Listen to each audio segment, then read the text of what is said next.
ប្រធានបទលើកនេះខ្ញុំចង់និយាយគឺតកតងនឹងការផ្ដោតឱកាសឲ្យខ្លួនឯងខ្ញុំសង្កេតឃើញមនុស្សភាគច្រើនមានទេពកោសល្យប៉ុន្តែខ្វះការផ្ដោតឱកាសឲ្យខ្លួនឯងតើការផ្ដោតឱកាសខ្លួនឯងនឹងមានន័យថាម៉េចគឺមានន័យថាផ្ដោតឱកាសខ្លួនឯងបានសាកល្បងនិងបានផ្លាស់ប្ដូរជាទូទៅយើងដឹងហើយត្រឡប់ទៅតែយើងធ្វើទៅលទ្ធផលនឹងដដែលកាលណាតែយើងធ្វើការផ្លាស់ប្ដូរបានលទ្ធផលមានការផ្លាស់ប្ដូរតែភាគច្រើនដែលខ្ញុំធ្លាប់ជួបគឺមនុស្សមិនព្រមទទួលការផ្លាស់ប្ដូរទេមានន័យថាអត់ផ្ដល់ឱកាសខ្លួនឯងក្នុងការផ្លាស់ប្ដូរទេរឿងខ្លះសាមញ្ញហើយរឿងខ្លះងាយមិនជាងាយទេសាមញ្ញថាសាមញ្ញចុះប៉ុន្តែពិតមិនប្រមាថទេវាងាយដែរទេហើយសាមញ្ញទៀតហើយទៅជាទូទៅគេទទួលស្គាល់ទៀតតែមនុស្សនៅតែមិនធ្វើដោយសារតែមនុស្សមិនព្រមផ្ដល់ឱកាសឲ្យខ្លួនឯងឥឡូវឧទាហរណ៍មួយពាក្យដែលគេតែងតែនិយាយណាមនុស្សជោគជ័យភាគច្រើនហ្នឹងគឺសុទ្ធតែជាអ្នកអានណាគេនិយាយចឹងអញ្ចឹងប៉ិនយើងដឹងអញ្ចឹងប៉ិនសួរថាមនុស្សប្រមាណអ្នកដែលត្រឡប់បកកើតត្រឡប់ឲ្យខ្លួនឯងអានសភៅឲ្យទៀងទាត់ហ្នឹងគឺអត់ច្រើនទេពួកដឹងនិយាយគ្រប់គ្នាដឹងហើយអប់រំគេក៏ប្រាប់គេដែរចង់ល្អឲ្យអានសភៅអីចឹងទៅប៉ុន្តែខ្លួនឯងវិញគឺអត់អានទេអ្នកដែលអានសភៅគឺមានតិចមែនតើជាពិសេសគឺប្រជាពលរដ្ឋខ្មែរយើងបើអ្នកដែលបានស្ដាប់ការនិយាយនេះអត់ជឿទេអាចចុះ survey ដល់ខ្លួនឯងដើរសួរមនុស្សមើលក្នុងចំណោម100នាក់តើអ្នកដែលមានត្រឡប់អានសភៅដែលទៀងទាត់ហ្មងណាជាប្រចាំថ្ងៃដូចញ៉ាំបាយនឹងមានប្រមាណណាគឺមានតិចមែនតើប្រជាជនខ្មែរតែសួរគាត់វិញថាក្នុងចំណោមអ្នកដែលយើង survey ប្រមាណអ្នកដែលទទួលស្គាល់ថាការអាននឹងធ្វើឲ្យខ្លួនឯងរីកចម្រើនសឹងតែ100%សុទ្ធតែទទួលស្គាល់ប៉ុន្តែហេតុអីមិនធ្វើគឺដោយសារតែយើងមិនបានផ្ដល់ឱកាសឲ្យខ្លួនឯងបានរីកចម្រើនហូចបន្តទៅទៀតការងារថ្មីប្លែកមួយចំនួននឹងដែលនាំឲ្យយើងរីកចម្រើននឹងយើងក៏ដឹងដែរតែពេលខ្លះគឺយើងអត់ព្រមធ្វើទេយើងអត់ព្រមផ្ដល់ឱកាសឲ្យខ្លួនឯងដោយសារអីយើងខ្លាចយើងអត់ហ៊ានផ្លាស់ប្ដូរព្រោះយើងដឹងថាការផ្លាស់ប្ដូរវាប្រកបដោយភាពភ័យខ្លាចមកជាមួយឯងព្រោះការផ្លាស់ប្ដូរវាធ្វើឲ្យយើងរីកចម្រើនតែភាពរីកចម្រើនវាបង្កជាភាពភ័យខ្លាចធ្វើឲ្យយើងមានអារម្មណ៍ថាស្ទាក់ស្ទើរអីចឹងណានិយាយចំតែថ្មីប្លែកគឺវាអត់ដែរស្រួលទេវាតែងតែមានអារម្មណ៍រង្គៀសចិត្តដែរអញ្ចឹងពេលខ្លះទាមទារឲ្យយើងនឹងគឺផ្ដល់ឱកាសឲ្យខ្លួនឯងបើយើងអត់ផ្ដល់ឱកាសឲ្យខ្លួនឯងទេយើងនៅតែមិនរីកចម្រើនហ្នឹងអញ្ចឹងទ្រឹស្ដីល្អៗជាច្រើនដែលយើងបានដឹង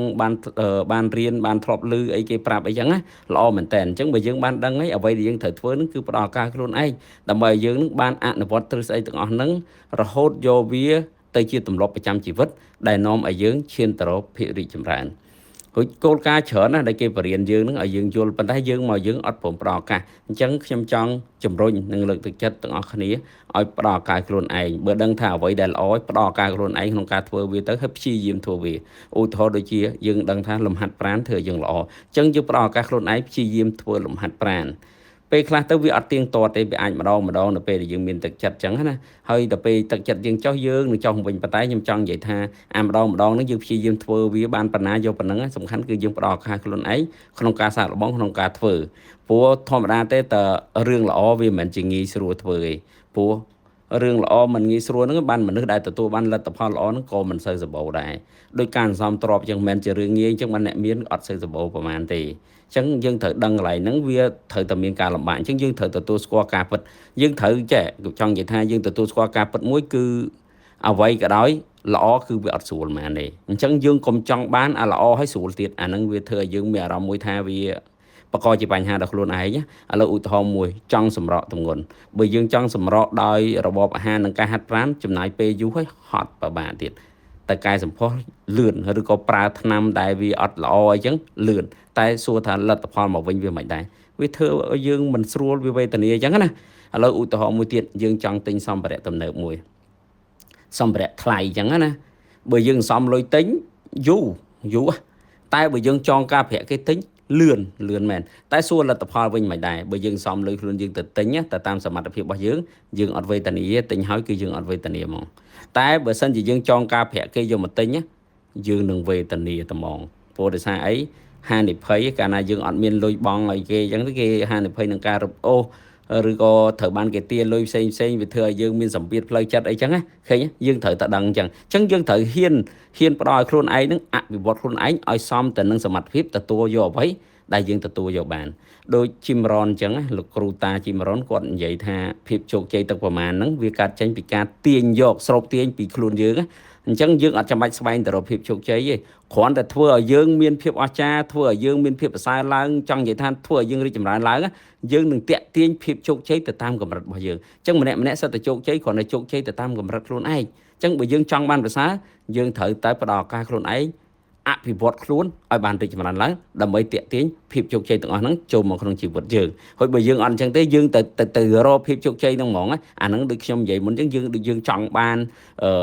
ឡានថ្លៃមួយយើងទៅចងការធនាគារយកមកទិញឬក៏ទៅខ្ចីបំណុលឯកជនយកមកទិញអីចឹងណាយើងចង់បានរបស់អីវាថា high show បង្ហាញគេហើយយើងអត់ព្យាយាមធ្វើខ្លួនឯងមានលទ្ធភាពក្នុងការទិញវាយើងបែរជាទៅចងការប្រាក់អីចឹងទៅអានឹងមួយឧទាហរណ៍មួយទៀតយើងធ្វើការនៅក្នុងស្ថាប័នរដ្ឋឬក៏ស្ថាប័នឯកជននេះចុះយើងចង់បាន position ធំយើងអត់ប្រឹងអភិវឌ្ឍខ្លួនឯងមានសមត្ថភាពក្នុងការគ្រប់គ្រងមានសមត្ថភាពក្នុងការដឹកនាំយើងអត់ទេយើងបែរជាធ្វើគេហៅថាធ្វើល្បិចរៀបចំល្បិចបែងជើងមនុស្សជុំវិញខ្លួនចេះមួកាច់គេដើម្បីខ្លួនឯងបានតោងឡើងវាយ FC off អីសួរថាទាំងអស់ហ្នឹងវាគង់វង្សចំពោះយើងអត់វាអត់បានទេអញ្ចឹងយើងត្រូវតែអភិវឌ្ឍខ្លួនយើងឲ្យមានសមត្ថភាពគ្រប់គ្រាន់ក្នុងការគ្រប់គ្រងក្នុងការដឹកនាំអញ្ចឹងពេលហ្នឹងគឺមុខតំណែងឋានៈទាំងអស់ហ្នឹងវានឹងមកឲ្យយើងនៅខ្លួនឯងតែផ្ទុយទៅវិញបើយើងអត់ទេយើងអត់ព្រមអភិវឌ្ឍខ្លួនឯងអត់ផ្ដល់ឱកាសខ្លួនឯងក្នុងអភិវឌ្ឍតែយើងបែរទៅជាប្រើតិចនិចដែលអត់ល្អដែលអត់ត្រឹមត្រូវវិញសួរថាមិនដែរវានឹងផ្ដល់លទ្ធផលអត់ល្អមកឲ្យខ្លួនយើងឯងអញ្ចឹងសរុបមកវិញអ្វីដែលខ្ញុំចង់និយាយថ្ងៃហ្នឹងគឺត្រូវផ្ដល់ឱកាសខ្លួនឯងសាកល្បងអ្វីដែលយើងគិតថាត្រឹមត្រូវទោះបីជាវារឿងនឹងជារឿងថ្មីក៏ដោយសំខាន់គឺវាត្រូវកុំខ្វល់ថាវាជារឿងលំបាកសំខាន់ថាវាជារឿងត្រឹមត្រូវគឺត្រូវតែព្យាយាមធ្វើវាទោះបីជាពីមុនមកយើងអត់ធ្លាប់ធ្វើវាក៏ដោយទោះជាបីពីមុនមកយើងជឿថាយើងមិនអាចធ្វើបានក៏ដោយយើងត្រូវតែផ្ដល់ឱកាសខ្លួនឯងក្នុងការសាកល្បងធ្វើខ្ញុំជឿថានៅពេលដែលយើងផ្ដល់ឱកាសខ្លួនឯងសាកល្បងធ្វើនៅពេលដែលយើងបានធ្វើពេលហ្នឹងបានយើងដឹងថាអូវាមានរសជាតិឆ្ងាញ់យ៉ាងម៉េចវាមានអត្ថន័យយ៉ាងម៉េចវាធ្វើឲ្យយើងមានភាពរីករាយយ៉ាងម៉េចពេលហ្នឹងយើងនឹងពេញចិត្តនៅការសម្រេចចិត្តដែលយើងហ៊ានផ្ដល់ឱកាសឲ្យខ្លួនឯងក្នុងការផ្លាស់ប្ដូរឲ្យខ្លួនឯងមានការរីកចម្រើនបាទសង្ឃឹមថាការបញ្យល់នឹងធ្វើឲ្យបងប្អូនអាចយល់បានសូមអរគុណប្រធានបទលើកនេះគឺខ្ញុំចង់និយាយតាក់ទងទៅនឹងការចាប់ផ្ដើមឡើងវិញព្រោះថាពេលខ្លះមនុស្សយើងដំណើរជីវិតវាអត់ទៀងទាត់ទេពេលខ្លះទៅយើងជួបរឿងហេតុដែលនឹកស្មានមិនដល់ដែលធ្វើឲ្យស្ថានភាពដំណើរជីវិតរបស់យើងធ្លាក់ចុះពេលខ្លះវាធ្លាក់ចុះខ្លាំងមែនទែនរហូតដល់ថ្នាក់យើងសឹងតែមិនអាចទទួលយកបានឬក៏សឹងតែមិនជឿទេតែខ្ញុំចង់ប្រាប់ទៅវិញថាដំណើរជីវិតវាអត់ទៀងទាត់អញ្ចឹងហើយអញ្ចឹងអ្វីដែលយើងត្រូវចេះនោះគឺចេះទទួលស្គាល់ស្ថានភាពពិតប្រាកដនៃខ្លួនឯងហើយចាប់ផ្ដើមឡើងសារជាថ្មីព្រោះថាមនុស្សយើងឲ្យតែនៅមានដង្ហើមនៅរស់យើងត្រូវតែមានក្តីសង្ឃឹមយើងត្រូវតែបង្កើតក្តីសង្ឃឹមហ្នឹងចេញពីស្ថានភាពជាក់ស្ដែងរបស់យើងអញ្ចឹងសួរតើចាប់ផ្ដើមរបៀបម៉េចជំហានទី1គឺយើងត្រូវសួរខ្លួនយើងឬក៏ពិនិត្យមើលខ្លួនយើងថាតើយើងមានអីរាល់ថ្ងៃយើងមានអីគេហើយពាក្យថាមានអីហ្នឹងគឺតាក់ទងទៅនឹងសមត្ថភាពផ្សេងដែលពាក់ព័ន្ធយើងថាតើយើងមានអីអញ្ចឹងចេញពីចំណុចដែលយើងមានអីហ្នឹងគឺយើងចាប់ផ្ដើមពីចំណុចត្រង់កន្លែងហ្នឹង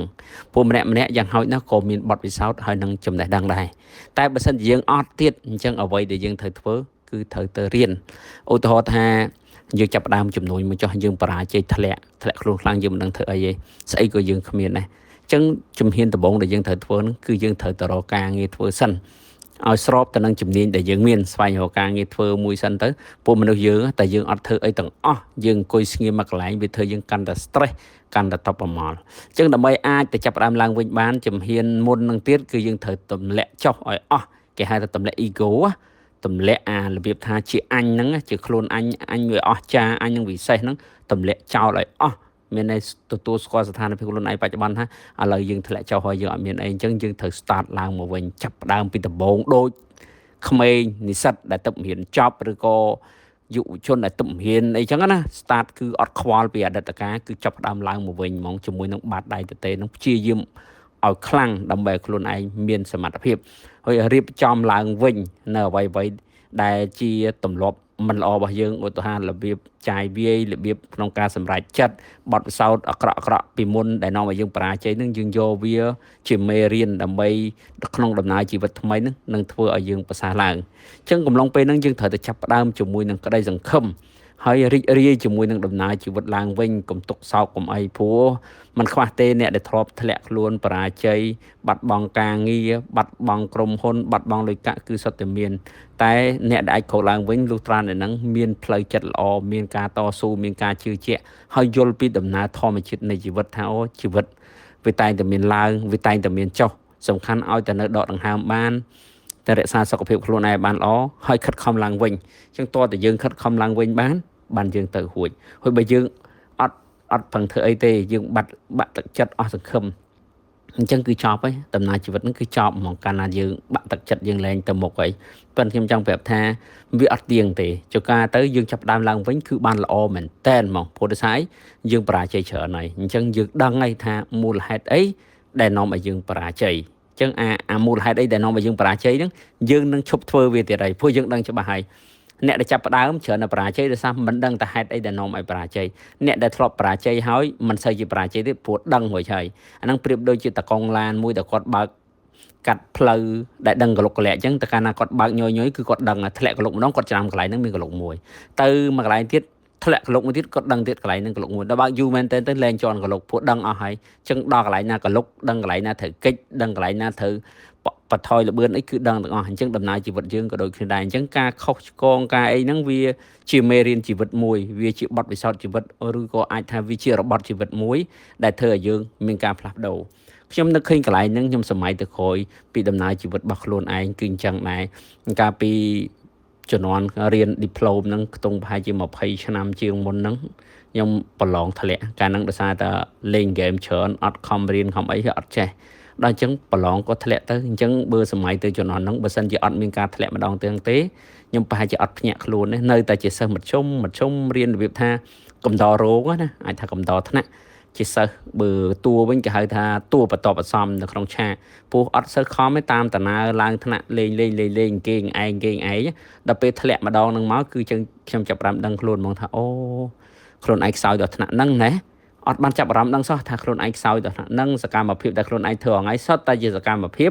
ដែលធ្វើឲ្យខ្លួនឯងទន់ខ្សោយគ្រាន់តែដឹងខ្លួនប៉ុណ្ណឹងហើយចាប់ដើមផ្លាស់ប្ដូរតែប្រប្ដូរផ្លូវត្រូវអត់ដឹងទេគ្រាន់តែថាឈប់ដើរផ្លូវចាស់ដូចផ្លូវចាស់មុនថាចូលចិត្តលេងហ្គេមអញ្ចឹងគឺឈប់ទៅអាតកន្លែងហ្គេមផ្លូវចាស់ហ្នឹងចូលចិត្តមើលទូច្រើនហើយចំណាយពេលមួយទូច្រើនគឺឈប់មើលទូមកបញ្ញាមើលខ្លួនគឺឈប់មើលហ្មងពីមុនគឺទៅសាលាអីគឺអត់ស្ដាប់គ្រូទេចូលចិត្តលេងចូលចិត្តកិច្ចសាលាកិច្ចអីអត់សូវចូលរៀនទៀងទាត់អីចឹងទៅគឺអត់ព្យាយាមមិនក៏ត្រូវតែទៅរៀនណាមេឃភ្លៀងមេឃអីសុកចិត្តទៅសាលាទៅគ្រូមិនមករៀនកុំអីសំខាន់ឲ្យបានទៅសាលាគឺផ្លាស់ប្ដូរចឹងហ្មងដូចពីមុនអីគ្រូដាក់គ្រូបញ្យលគ្រូអីចឹងមិនសូវស្ដាប់ទេព្យាយាមស្ដាប់យល់មិនយល់ក៏ស្ដាប់ដែរព្យាយាមកត់ដូចថាគ្រូដាក់លំហាត់អីមកផ្ទះសំណួរអីផ្ទះព្យាយាមធ្វើចេះមិនចេះក៏ត្រូវតែធ្វើដែរបើថាតខ្លាំងទៅរកសភៅកំណាយយកមកចម្លងក៏ត្រូវតែធ្វើដែរគឺផ្លាស់ប្ដូរហ្មងមានតែធ្វើបច្ច្រាស់ពីកាលមុនដល់ពេលព្យាយាមធ្វើយូរទៅឃើញថាជីវិតបានប្រសើរឡើងជីវិតបានប្រសើរនឹងជីវិតពេលហ្នឹងមានន័យថាជីវិតជាសិស្សហ្នឹងអញ្ចឹងបាទខ្ញុំចាប់ដើមយល់បានថាអូពេលខ្លះទៅភាពបរាជ័យក្នុងជីវិតដែលយើងធ្លាក់ចុះត្រូវបានគេមើលងាយគេសើចចំអកហ្នឹងវាគឺជារង្វាន់នៃជីវិតតាវាជារបត់នៃជីវិតតាបើយើងអត់ឆ្លងកាត់រឿងបរាជ័យហ្នឹងទេធ្វើឲ្យយើងអត់ដឹងរឿងទៅមុខទៀតថាយើងគួរធ្វើមិនទេធ្វើឲ្យយើងអត់អាចយល់ពីអារម្មណ៍បែបហ្នឹងអញ្ចឹងវាជាមេរៀននៃបទពិសោធន៍ជីវិតមួយដែលខ្ញុំចងចាំអត់ភ្លេចទេអាហ្នឹងរឿងមួយទៀតតកតនឹងការប្រឡងអាហារូបករណ៍ខ្ញុំធ្លាក់ច្រើនដងដែរអាការធ្លាក់ច្រើនដងហ្នឹងធ្វើឲ្យខ្ញុំរៀនបានច្រើនពីកំហុសឆ្គងរបស់ខ្លួនឯងហែកឲ្យបានខ្លួនឯងធ្លាក់ហ្នឹងត្រូវតែផ្លាស់ប្ដូរអញ្ចឹងអាការផ្លាស់ប្ដូរច្រើនហ្នឹងធ្វើឲ្យខ្ញុំយល់ច្រើនទៅលើរឿងហ្នឹងដែរអញ្ចឹងរឿងខុសច្រើនទៀតមិនមែនតែប៉ុណ្្នឹងទេអញ្ចឹងដល់សម័យទៅក្រោយវិញខ្ញុំគិតថារឿងខុសមិនមែនជារឿងអាក្រក់ប៉ុន្តែទទួលស្គាល់មួយថា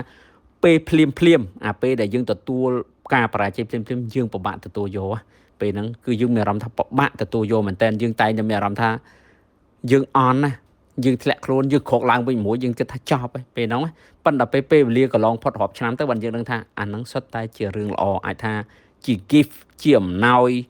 នៃដំណើរជីវិតដែលយើងបានជួបពេលហ្នឹងបានយើងចាប់ដើមយល់អូទាំងអស់សុទ្ធតែជាដំណើរជីវិតដែលយើងអាចទទួលស្គាល់វាអញ្ចឹងនៅពេលដែលយើងជួបរឿងពិបាករឿងអីយើងត្រូវរៀនទទួលស្គាល់វាហើយយើងត្រូវចាំថាពេលវេលាគង់តែកន្លងផុតទេអញ្ចឹងក្នុងកំឡុងពេលហ្នឹងអ្វីដែលយើងត្រូវហ្នឹងគឺត្រូវទទួលស្គាល់ស្ថានភាពពិតរបស់យើងបច្ចុប្បន្នហ្នឹងហើយយើងត្រូវរកវិធីចាប់ផ្ដើមឡើងសារជាថ្មីជាមួយនឹងក្តីសង្ឃឹមជាមួយនឹងបទពិសោធន៍ដែលយើងមានស្រាប់ជាមួយនឹងបច្ចេកទេសថ្មីហើយកិច្ចឲ្យផុតពីកំហុសដដែលដែលយើងធ្លាប់ជួបហើយពេលហ្នឹងយើងនៅពេលដែលក្រោយមកណានៅពេលដែលយើងបានភាសាជាងមុនពេលហ្នឹងយើងនឹងអរគុណបទពិសោធន៍ជីវិតដែលរឿងមិនល្អកើតឡើងចំពោះយើងថាបទពិសោធន៍បរាជ័យក្នុងជីវិតហ្នឹងយើងនឹងអរគុណវាថាគុំតែបានបទពិសោធន៍បរាជ័យទាំងអស់ហ្នឹងហើយបានធ្វើឲ្យយើងរឹងមាំជាងមុនធ្វើឲ្យយើងមកដល់ជំហានកន្លែងនេះមកដល់ចំណុចនេះពេលហ្នឹងយើងនឹងមានអារម្មណ៍មួយថា អរគុណចំពោះរឿងដែលកើតឡើងកន្លងមកនៅក្នុងជីវិតបាទអញ្ចឹងខ្ញុំសង្ឃឹមថាប្រធានបទហ្នឹងជួយដាស់សតិជួយលើកទឹកចិត្តជំរុញបងប្អូនដែលកំពុងតែមានបញ្ហាធ្លាក់ក្នុងវិបត្តិដែលគិតថាមិនដឹងจะទៅផ្លិចច្រកណាទេមនុស្សគ្រប់គ្នាសុទ្ធតែចង់បានភាពជោគជ័យចង់មានទ្រព្យសម្បត្តិចង់មានលុយចាយចង់មានផ្ទះចង់មានឡានចង់មានកិត្តិយសចង់មានសុខភាពល្អនិយាយទៅគឺចង់ល្អប្រសើរហ្មងតែគ្រាន់តែថាពេលខ្លះអ្វីដែលយើងធ្វើហ្នឹងវាខុសពីអ្វីដែលយើងចង់បានដល់ពេលអញ្ចឹងទៅលទ្ធផលវាអត់បានដូចអ្វីដែលយើងចង់ទេព្រោះថាអ្វីដែលយើងបានវាកាត់ចេញពីអ្វីយើងធ្វើកាត់ចេញពីសកម្មភាពដែលយើងធ្វើមិនមែនកាត់ចេញពីការគ្រាន់តែចង់ការគ្រាន់តែគិតអីទេសកម្មភាពធ្វើឲ្យណាគឺបានលទ្ធផលបែបហ្នឹងទោះបីជាយើងអត់ចង់ក៏ដោយក៏ត្រូវតែបានដែរអញ្ចឹងត្រឡប់មកវិញដើម្បីទទួលបានភាពជោគជ័យក្នុងជីវិតខ្លួនឯងណាអ្វីដែលមនុស្សផ្ដោតដែលត្រឹមត្រូវគឺខ្លួនឯងតែភាគច្រើនគឺអត់ទេមនុស្សតិចដែលផ្ដោតលើខ្លួនឯងច្រើនតែផ្ដោតទៅលើអ្នកដទៃអញ្ចឹងដល់ពេលផ្ដោតលើអ្នកដទៃខ្លួនឯងអត់មានបានរីកចម្រើនអីផងហ្នឹងអញ្ចឹងដល់ពេលខ្លួនឯងអត់រីកចម្រើនលទ្ធផលដែលខ្លួនឯងធ្វើមកបានក៏វាអត់រីកចម្រើនដែរជាក់ស្ដែងអ្វីដែលធ្វើឲ្យមនុស្សរីកចម្រើនជាងគេគឺការស្វែងយល់ពីខ្លួនឯងធ្វើឲ្យខ្លួនឯងប្រសើរឡើង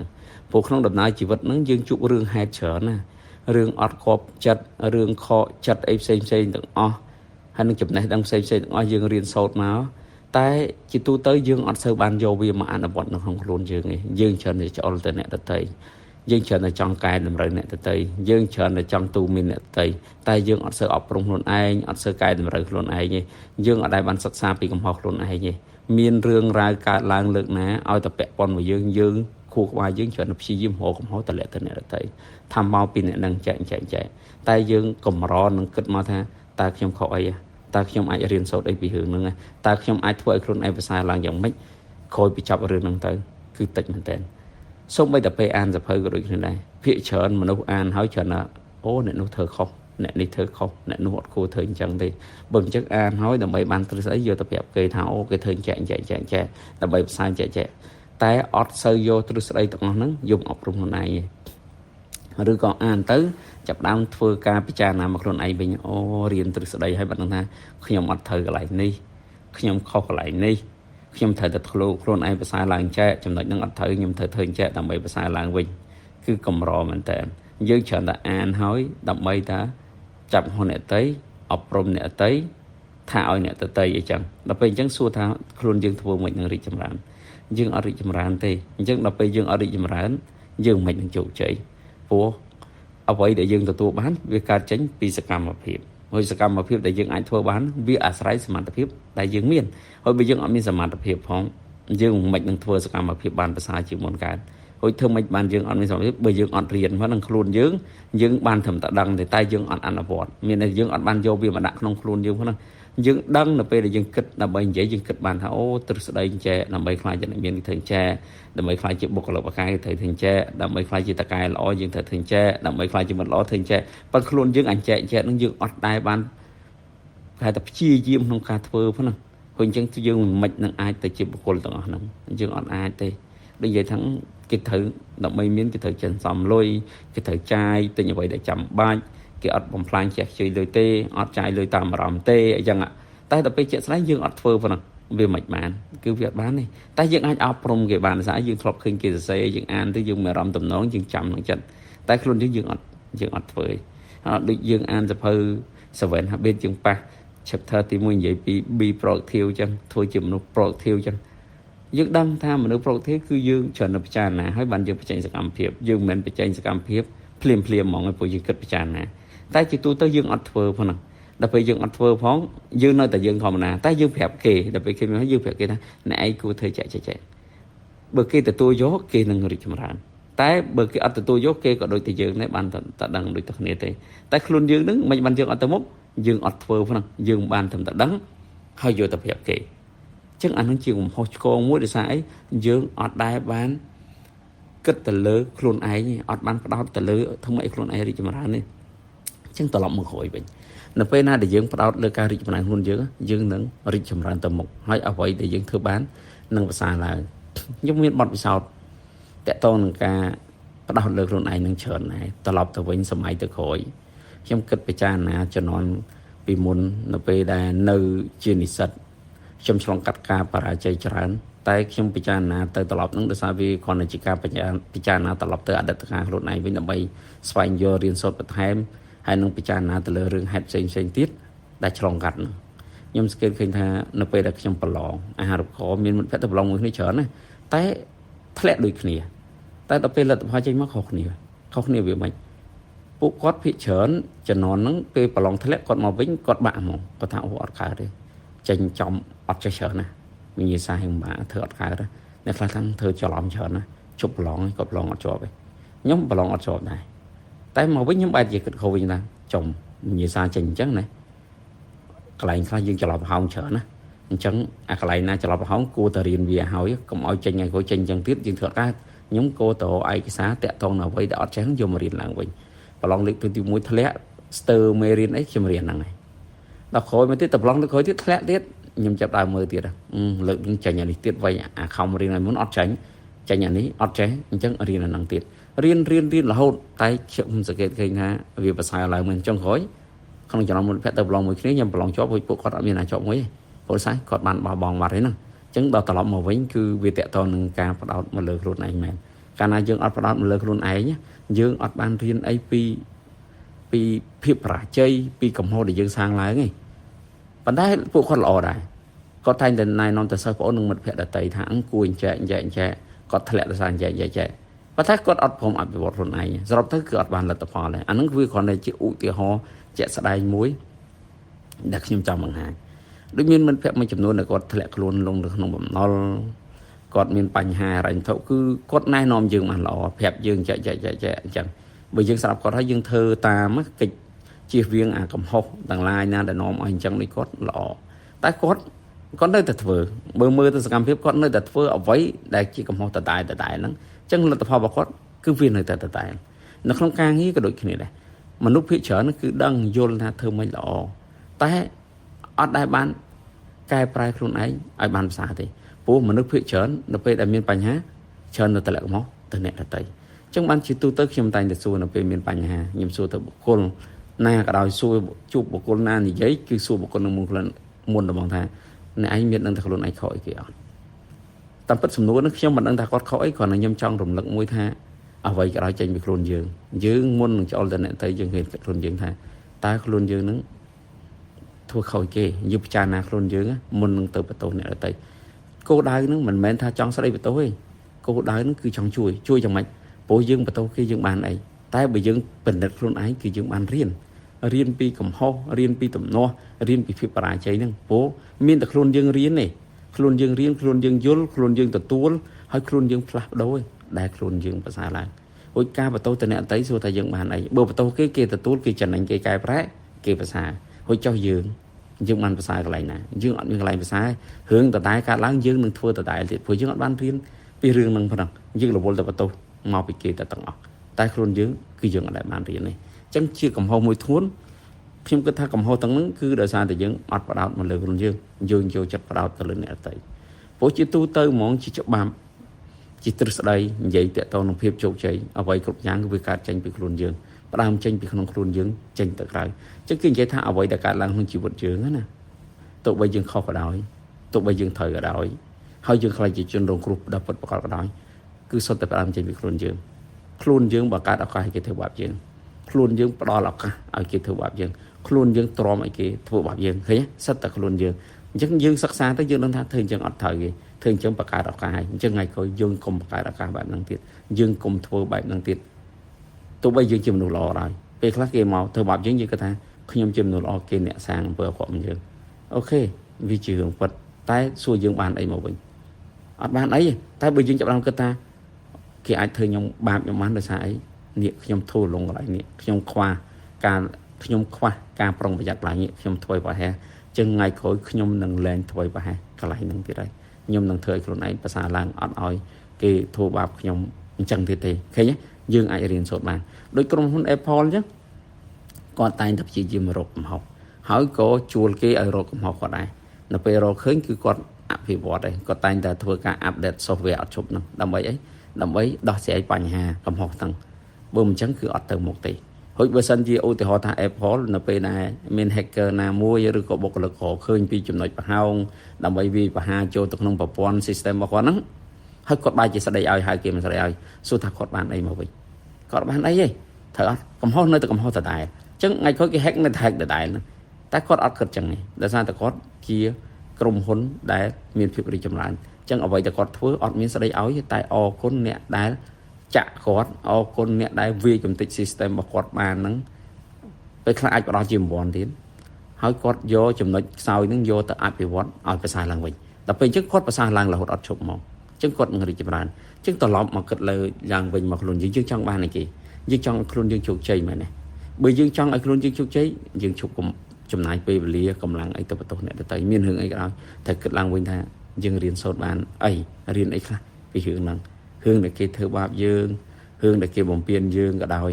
យើងរៀនសូត្របានអីតែយើងធ្វើមិនកុំឲ្យគេធ្វើបាបយើងទៀតកុំឲ្យគេបំពានយើងទៀតអត់ចាំបាច់ត្រូវទៅសងសឹកអីណាហ្នឹងទេតែសំខាន់យើងធ្វើមិនឲ្យខ្លួនយើងប្រសើរឡើងខុសឆ្គងបរាជ័យបង្កើតកំហុសយើងរៀនបានសូត្រយើងរៀនសូត្រអីបានខ្លះពីកំហុសទាំងអស់ហ្នឹងអត់ចាំបាច់ទៅរករឿងឆ្លុះតោះតែជាមួយណាទោះបីយើងត្រូវក៏ដោយយើងខុសក៏ដោយបើគេចោទតែខុសក៏ជារឿងរបស់គេទៅអត់ជាបញ្ហាសំខាន់យើងរៀនបានអីយើងរីកចម្រើននេះគេហូចបើសិនជារឿងនឹងកើតឡើងម្ដងទៀតតែយើងមានសមត្ថភាពដោះស្រាយអត់អានឹងជារឿងសំខាន់បើយើងធ្វើអញ្ចឹងបានពីមួយជំហានទៅមួយជំហានណាយើងនឹងរីកចម្រើនអត់ឈប់ទេកាលណារឿងរីកចម្រើនយើងមានសមត្ថភាពសកម្មភាពរបស់យើងក៏មានគុណភាពជាងមុនយើងនឹងបង្កើនភាពជោគជ័យកាន់តែធំជាងមុនបាទសូមអរគុណលើកនេះខ្ញុំចង់សាកល្បងបកស្រាយពីលក្ខណៈពិសេសរបស់លុយសង្ឃឹមថាការបកស្រាយនេះនឹងផ្ដល់ជាគំនិតបន្ថែមដល់បងប្អូនក្នុងការយកទៅត្រិះរិះពិចារណាបន្ថែមទាក់ទងទៅនឹងរឿងលុយយើងភាគច្រើនយើងគិតថាមានលុយនាំឲ្យមានក្តីសុខមានលុយធ្វើយើងអាចធ្វើអីផ្សេងបានច្រើនណាតាមពិតគឺអញ្ចឹងមែនយើងមើលពីខាងក្រៅទៅតែចំណុចមួយដែលយើងអត់បានដឹងគឺលុយវាមានលក្ខណៈពិសេសមួយគឺយើងអាចជាម្ចាស់វាឬក៏វាអាចជាម្ចាស់យើង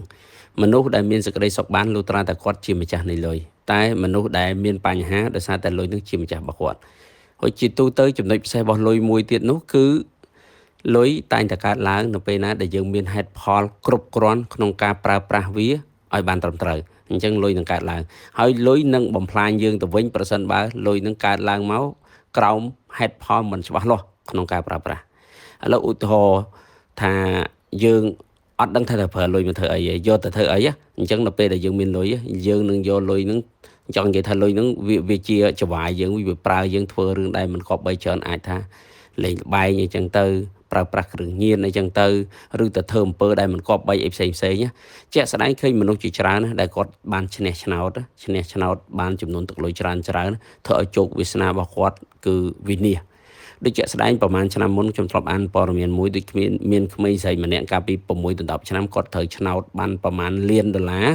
ច្រើនណាដល់ពេលទៅគាត់ឈប់រៀនឈប់អីបដ ாய் អញ្ចឹងគាត់មានគាត់ចង់និយាយគាត់មានលឿនពេកអញ្ចឹងទៅគាត់យកលុយទៅចាយខុសខ្ទង់ច្រើនណាដល់ពេលគាត់អាយុខ្ទង់30ជាងมันគាត់ចាយលុយនឹងអស់ដល់ពេលចាយលុយនឹងអស់ពេលហ្នឹងគាត់រៀនក៏អត់ចប់ចំណេះវិជ្ជាស្អីក៏គ្មានហើយជាពាក់បំណុលគេច្រើនទៀតគាត់មែនតើគាត់ចង់សឹងតែប្តឹងក្រុមហ៊ុនឆ្នោតដែលនាំឲ្យគាត់ឈ្នះលុយនឹងទៀតពោះគាត់ថាបើសិនជាគាត់អត់ឈ្នះលុយរាប់សិបលាននឹងទេគាត់ក៏អត់ជីវិតមកតោកយ៉ាអញ្ចឹងដែរគាត់ត្រូវឆ្លងកាត់ជីវិតជាសិស្សជីវិតជានិស្សិតនៅសាកលវិទ្យាល័យបានគេហៅថាភ្លក់រសជាតិជីវិតដូចគេដូចឯងដែរអញ្ចឹងណាឆ្លងកាត់វដ្តនៃជីវិតដល់ពេលគាត់បានលុយនឹងច្រើនធ្វើគាត់ផ្លោះរឿងច្រើនណាអញ្ចឹងលុយនឹងគាត់ control វាបានវា control គាត់អញ្ចឹងវាធ្វើឲ្យជីវិតរបស់គាត់គឺតោកយ៉ាហ្មងអញ្ចឹងដូចគ្នាដែរតើតើរឿងលុយអញ្ចឹងដល់ពេលយើងយល់ពី concept រឿងលុយហ្នឹងលុយច្រើនតិចវាអត់សំខាន់ទេសំខាន់ថាតើយើងចេះប្រើប្រាស់លុយនឹងប៉ុណ្ណាអត់ព្រោះពេលខ្លះយើងគិតថាយើងចង់បានលុយច្រើនអញ្ចឹងយើងគិតថាតើយើងយកលុយច្រើននឹងយកមកធ្វើអីបើសិនជាយើងរកហេតុផលច្រើនក្នុងការប្រើប្រាស់លុយនឹងឲ្យបានណាអញ្ចឹងលុយនឹងអាចកាត់ឡើងដើម្បីឲ្យយើងប្រើប្រាស់ឥឡូវយើងសាកគិតមើលសេដ្ឋីដែលមានខ្លាំងណាដែលលុយគាត់ច្រើនរាប់សិបពាន់លានដុល្លារហួយមិនបានគាត់អត់រំភើបមួយលុយទៀតអញ្ចឹងហួយគាត់នៅខំធ្វើទៅអីទៀតព្រោះបើគាត់មានលុយច្រើនណាឧទាហរណ៍ដូច Warren Buffett អញ្ចឹងអាយុ90ជាងហើយដូចជា91 92 93អីមកទៅអាយុដល់90ជាងហើយហួយគាត់នៅធ្វើការរហូតដូចទៅសួរគាត់យកលុយមកធ្វើអីឡានគាត់ជីធម្មតាសម្ភារៈការរស់នៅផ្ទះគាត់ធម្មតាលុយគាត់ច្រើនគាត់យកមកធ្វើអីដោយសារតែគាត់មានបំណងច្បាស់លាស់របស់គាត់គឺគាត់រកលុយបានដើម្បីបរិច្ចាគ ជួយតអ្នកដែលខ្វះខាតអ្នកក្រីក្រអ្នកអីចឹងចឹងគាត់ជាខំបៀលក្រុមហ៊ុនគាត់ចំណេញមួយឆ្នាំគាត់បរិច្ចាគរហូតចឹងគាត់មាន purpose ក្នុងការប្រើប្រាស់លុយហ្នឹងហើយណាមួយជួយវិនិយោគិនដែលគ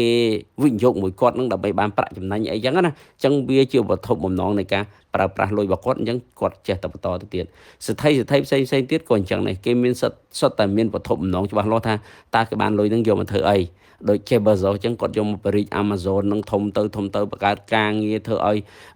សេដ្ឋកិច្ចកើនឡើងអីចឹងណាអញ្ចឹងលុយនឹងវាចេះតែកើនមករហូតបន្តរហូតពុទ្ធសាសនាគាត់មានវត្ថុបំណងក្នុងការប្រើប្រាស់លុយតែត្រឡប់មកវិញយើងមើលឃើញថាអ្នកមានបញ្ហាវិបត្តិទៅលើហិរញ្ញវត្ថុនឹងភាគច្រើនគឺគាត់អត់មានហេតុផលច្បាស់លាស់ក្នុងការប្រើប្រាស់លុយទេដូចថាគាត់ចេះទៅរកវិធីប្រមូលលុយឲ្យបានអីចឹងណាដល់ពេលគាត់បានលុយមកគាត់អត់ដឹងថាយកលុយធ្វើអីគាត់យកលុយទៅទិញសម្ភារៈទំនើបដូចឡានទំនើបរាប់សិបគ្រឿងអីចឹងទៅយកទៅសង់ភូមិគ្រឹះធំថ្លៃអីចឹងទៅយកទៅលេងលបែងអីចឹងទៅឬក៏យកធ្វើអីផ្សេងទៀតដែលយើងអត់ដឹងចង់និយាយក្នុងរូបភាពដែលខ្ជះខ្ជាយហ្នឹងវាអត់បានបង្កើតជាសមិទ្ធផលជាប្រយោជន៍ជាអីដល់សង្គមមនុស្សណាចឹងពេលហ្នឹងគាត់នឹងខ្លាចជាទេសកលរបស់លុយពេលហ្នឹងនៅពេលណាដែលគាត់អស់បន់លុយហ្នឹងនឹងធ្វើបាបគាត់វិញអញ្ចឹងបានមានអ្នកខ្លះដល់ថ្នាក់ជាប់គុកចឹងទៅអ្នកខ្លះរត់ចោលស្រុកចឹងទៅហើយចឹងពេលខ្លះគឺវាអញ្ចឹងត្រឡប់មកទៀតយើងមើលខេសសាមញ្ញដែលយើងសិក្សាយើងឃើញគេរកស៊ីទៅយើងឃើញគេខ្លាចទៅជាអ្នកមានយើងចង់មានដូចគេតែពិតគេរកស៊ីគេមានវត្ថុបំណងក្នុងការរកស៊ីរបស់គេអញ្ចឹងគេបានលុយមកក៏គេអត់មានរំភើបមួយលុយក្នុងការយកទៅចាយខ្ជះខ្ជាយដែរតែដល់ពេលយើងឃើញគេរកស៊ីឃើញគេមានណាយើងចង់រកស៊ីដូចគេដែរអញ្ចឹងយើងខំខ្ចីបុលពីនោះដើម្បីទៅរកស៊ីដូចគេដល់ពេលរកទៅយើងបានលុយចំណេញតិចតួចយើងរំភើបជាមួយលុយចំណេញហ្នឹងព្រោះគោលដៅរបស់យើងគឺដើម្បីបានលុយហ្នឹងដល់ពេលបានលុយហ្នឹងមកគឺដើម្បីទិញសម្ភារៈថ្លៃអញ្ចឹងទៅដូចទូរស័ព្ទថ្លៃនាឡិកាថ្លៃម៉ូតូថ្លៃឡានថ្លៃផ្ទះថ្លៃហ្នឹងយើងទិញគ្រប់យើងលេងល្បែងយើងដើរស៊ីចាយខ្ជះខ្ជាយអញ្ចឹងផឹកស៊ីរហូតអីចឹងទៅដល់ពេលហើយយើងអត់ដឹងចំណាយចំណូលច្បាស់លាស់ពេលហ្នឹងមានវិបត្តិសេដ្ឋកិច្ចតិចតួចអីមកឬក៏ធំដុំមកដួលខ្ពកតែសមណុលគេអត់គ្រាន់ហ្មងពេលហ្នឹងជពាក់គេពេញទឹកវិញដែរជុំបានអ្នកខ្លះអត់រកស៊ីសល់លុយច្រើនជាងរកស៊ីទៀតពេលខ្លះពុទ្ធសាសនារកស៊ីទៅវាចេះតែខាតអ្នកខ្លះចង់និយាយថានៅផ្ទះភាសាយើងចេញទៅធ្វើទៀតធ្វើទៅចេះតែខាតដោយសារអញ្ចឹងដោយសារតែយើងចង់បានតែលុយហ្នឹងអញ្ចឹងចំណុចដែលសំខាន់បំផុតគឺរៀនស្វែងយល់ពីខ្លួនឯងថាតើយើងយកលុយហ្នឹងយកមកធ្វើអីឲ្យពិតប្រាកដតើលុយហ្នឹងវាបានជាបង្កើតជាប្រយោជន៍អីគេវាចង់និយាយវាបានបំពេញជាក្តីសុបិនអីគេចំពោះយើងនិងចំពោះសង្គមទាំងមូលហ្នឹងបើសិនជាយើងរកអត់ឃើញហេតុផលទាំងអស់ហ្នឹងទេលុយហ្នឹងអាចអត់ធ្វើឲ្យយើងមានក្តីសុខទេព្រោះការបង្កើតលុយដែលគេហៅថាក្រោមរូបភាពមិននេះមិនតិចទៅជុំក្រោមរូបភាពក្តៅក្រហាយឧទាហរណ៍ដូចជាលក់គ្រឿងញៀនឆក់ប្លន់គេអីចឹងលុយទាំងអស់ហ្នឹងខ្ញុំជឿថាវាអត់អាចនាំសេចក្តីសុខមកយើងបានទេព្រោះដោយសារអីលុយដែលយើងបានមកជាលុយក្តៅក្រហាយអញ្ចឹងជីវិតគ្រួសាររបស់យើងមិនប្រកាសថាតិចទៅជុំទេវាអាចក្តៅក្រហាយហើយជីវិតយើងក៏អាចនឹងអស់បុណ្យនៅពេលណាមួយដែរនៅពេលណាដែលយើងធ្លាក់បុណ្យបន្តិចអ្វីដែលយើងធ្វើហ្នឹងវាឡងមកយើងវិញហ្មងព្រោះដោយសារអីមនុស្សច្រើនណាស់ដែលក្តៅក្រហាយដោយសារទង្វើរបស់យើងហ្នឹងចឹងត្រឡប់មកវិញចឹងសួរថាតើមនុស្សយើងគួរមានក្តីបំណងប្រាថ្នាចង់បានលុយច្រើននេះតែពិតមនុស្សយើងអត់ចាំបាច់ប៉ងក្នុងការចង់បានលុយច្រើនទេប៉ងទៅធ្វើម៉េចឲ្យខ្លួនឯងរីកចម្រើនប៉ងទៅធ្វើម៉េចឲ្យខ្លួនឯងជាមនុស្សម្នាក់ដែលមានប្រយោជន៍នៅក្នុងសង្គមធ្វើកិច្ចការអ្វីដែលបង្កើតជាប្រយោជន៍ដល់សង្គមខ្ញុំគិតថាតែប៉ុណ្្នឹងគឺវាគ្រប់គ្រាន់ទេហូរលុយវានឹងកើតឡើងហើយព្រោះដោយសារអីកាលណាតែយើងធ្វើបានជាប្រយោជន៍វានឹងកើតជាលុយទៅខ្លួនឯងអូតូម៉ាទិកហ្មងឧទាហរណ៍ថាយើងធ្វើការអីឧទាហរណ៍ថាយើងមកអ្នកបោះសម្រាមចុះយើងបោះឲ្យតែស្អាត clean ឲ្យតែស្អាតទៅអានឹងពេលហ្នឹងយើងសប្បាយចិត្តមួយការងាររបស់យើងមានប្រាក់ចំណូលហើយគេសង្គមក៏ឲ្យតម្លៃរបស់យើងមកយើងអញ្ចឹងពេលហ្នឹងគឺយើងសប្បាយចិត្តយើងរីករាយដល់ខ្លួនឯងអញ្ចឹងគ្រប់ការងារដែលយើងធ្វើយើងព្យាយាមធ្វើវាល្អបំផុតឲ្យចិត្តចង់បំផុតកាលណាយើងធ្វើវាដោយល្អបំផុតសង្គមនឹងទទួលស្គាល់យើងកាលណាសង្គមទទួលស្គាល់យើងនឹងរីករាយហើយអ្នកដែលចង់បានលុយច្រើនតាមពិតមូលហេតុគឺចង់បានសង្គមទទួលស្គាល់ទេបើនិយាយឲ្យដល់មែនតើណាចង់បានសង្គមទទួលស្គាល់អញ្ចឹងបានខំបានលុយនឹងទៅទិញឡានថ្លៃដើម្បីឲ្យគេមើលឃើញអូនោះឡានថ្លៃណាគេម្ចាស់ឡានហ្នឹងអញ្ចឹងខំសង់ភូមិគ្រោះឲ្យធំដើម្បីសង្គមគេទទួលស្គាល់អូយផ្ទះគាត់ធំអីចឹងណាចឹងត្រឡប់មកបើសិនជាយើងអត់ចាំបាច់ទៅធ្វើរឿងអស់ហ្នឹងក៏បានដែរគ្រាន់តែយើងធ្វើការងារយើងឲ្យល្អបំផុតអ្វីដែលយើងទួក៏ត្រូវក៏សង្គមឲ្យតម្លៃយើងដែរកាលណាតែសង្គមឲ្យតម្លៃយើងពេលហ្នឹងគឺយើងសប្បាយចិត្តដល់ខ្លួនឯងហ្មងយើងមានអារម្មណ៍ថាការរស់នៅរបស់យើងហ្នឹងពោពេញទៅដោយក្តីសុខហ្មងពោពេញដោយសុភមង្គលឲ្យខ្លួនឯងហ្មង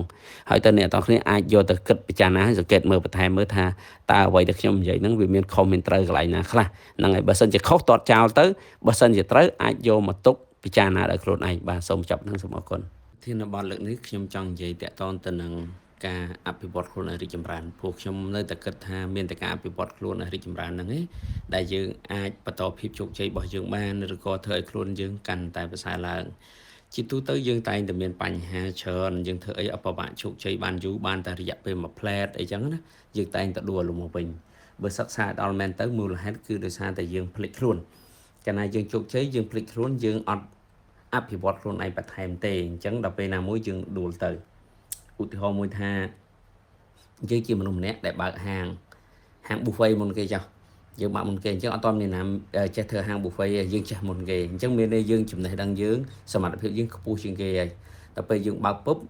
ក៏ទទួលបានការពេញជំពាក់មានណាគេចេះធ្វើចេះតែយើងអញ្ចឹងយើងធ្វើទៅល្អជាងគេព្រោះគេអត់ចេះអញ្ចឹងយើងធ្វើទៅក៏ចាប់ផ្ដើមជោគជ័យដល់ពេលគេអ្នកដទៃគេឃើញយើងជោគជ័យហ្នឹងគេក៏ចាប់ផ្ដើមរៀនសូត្រតាមយើង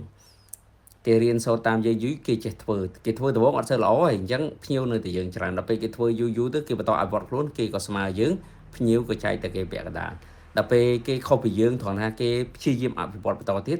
ធ្វើឲ្យគេនឹងអាចធ្វើបានល្អជាងយើងភ្ញៀវយូរទៅរត់ទៅគេច្រើនទៅដល់ពេលសមត្ថភាព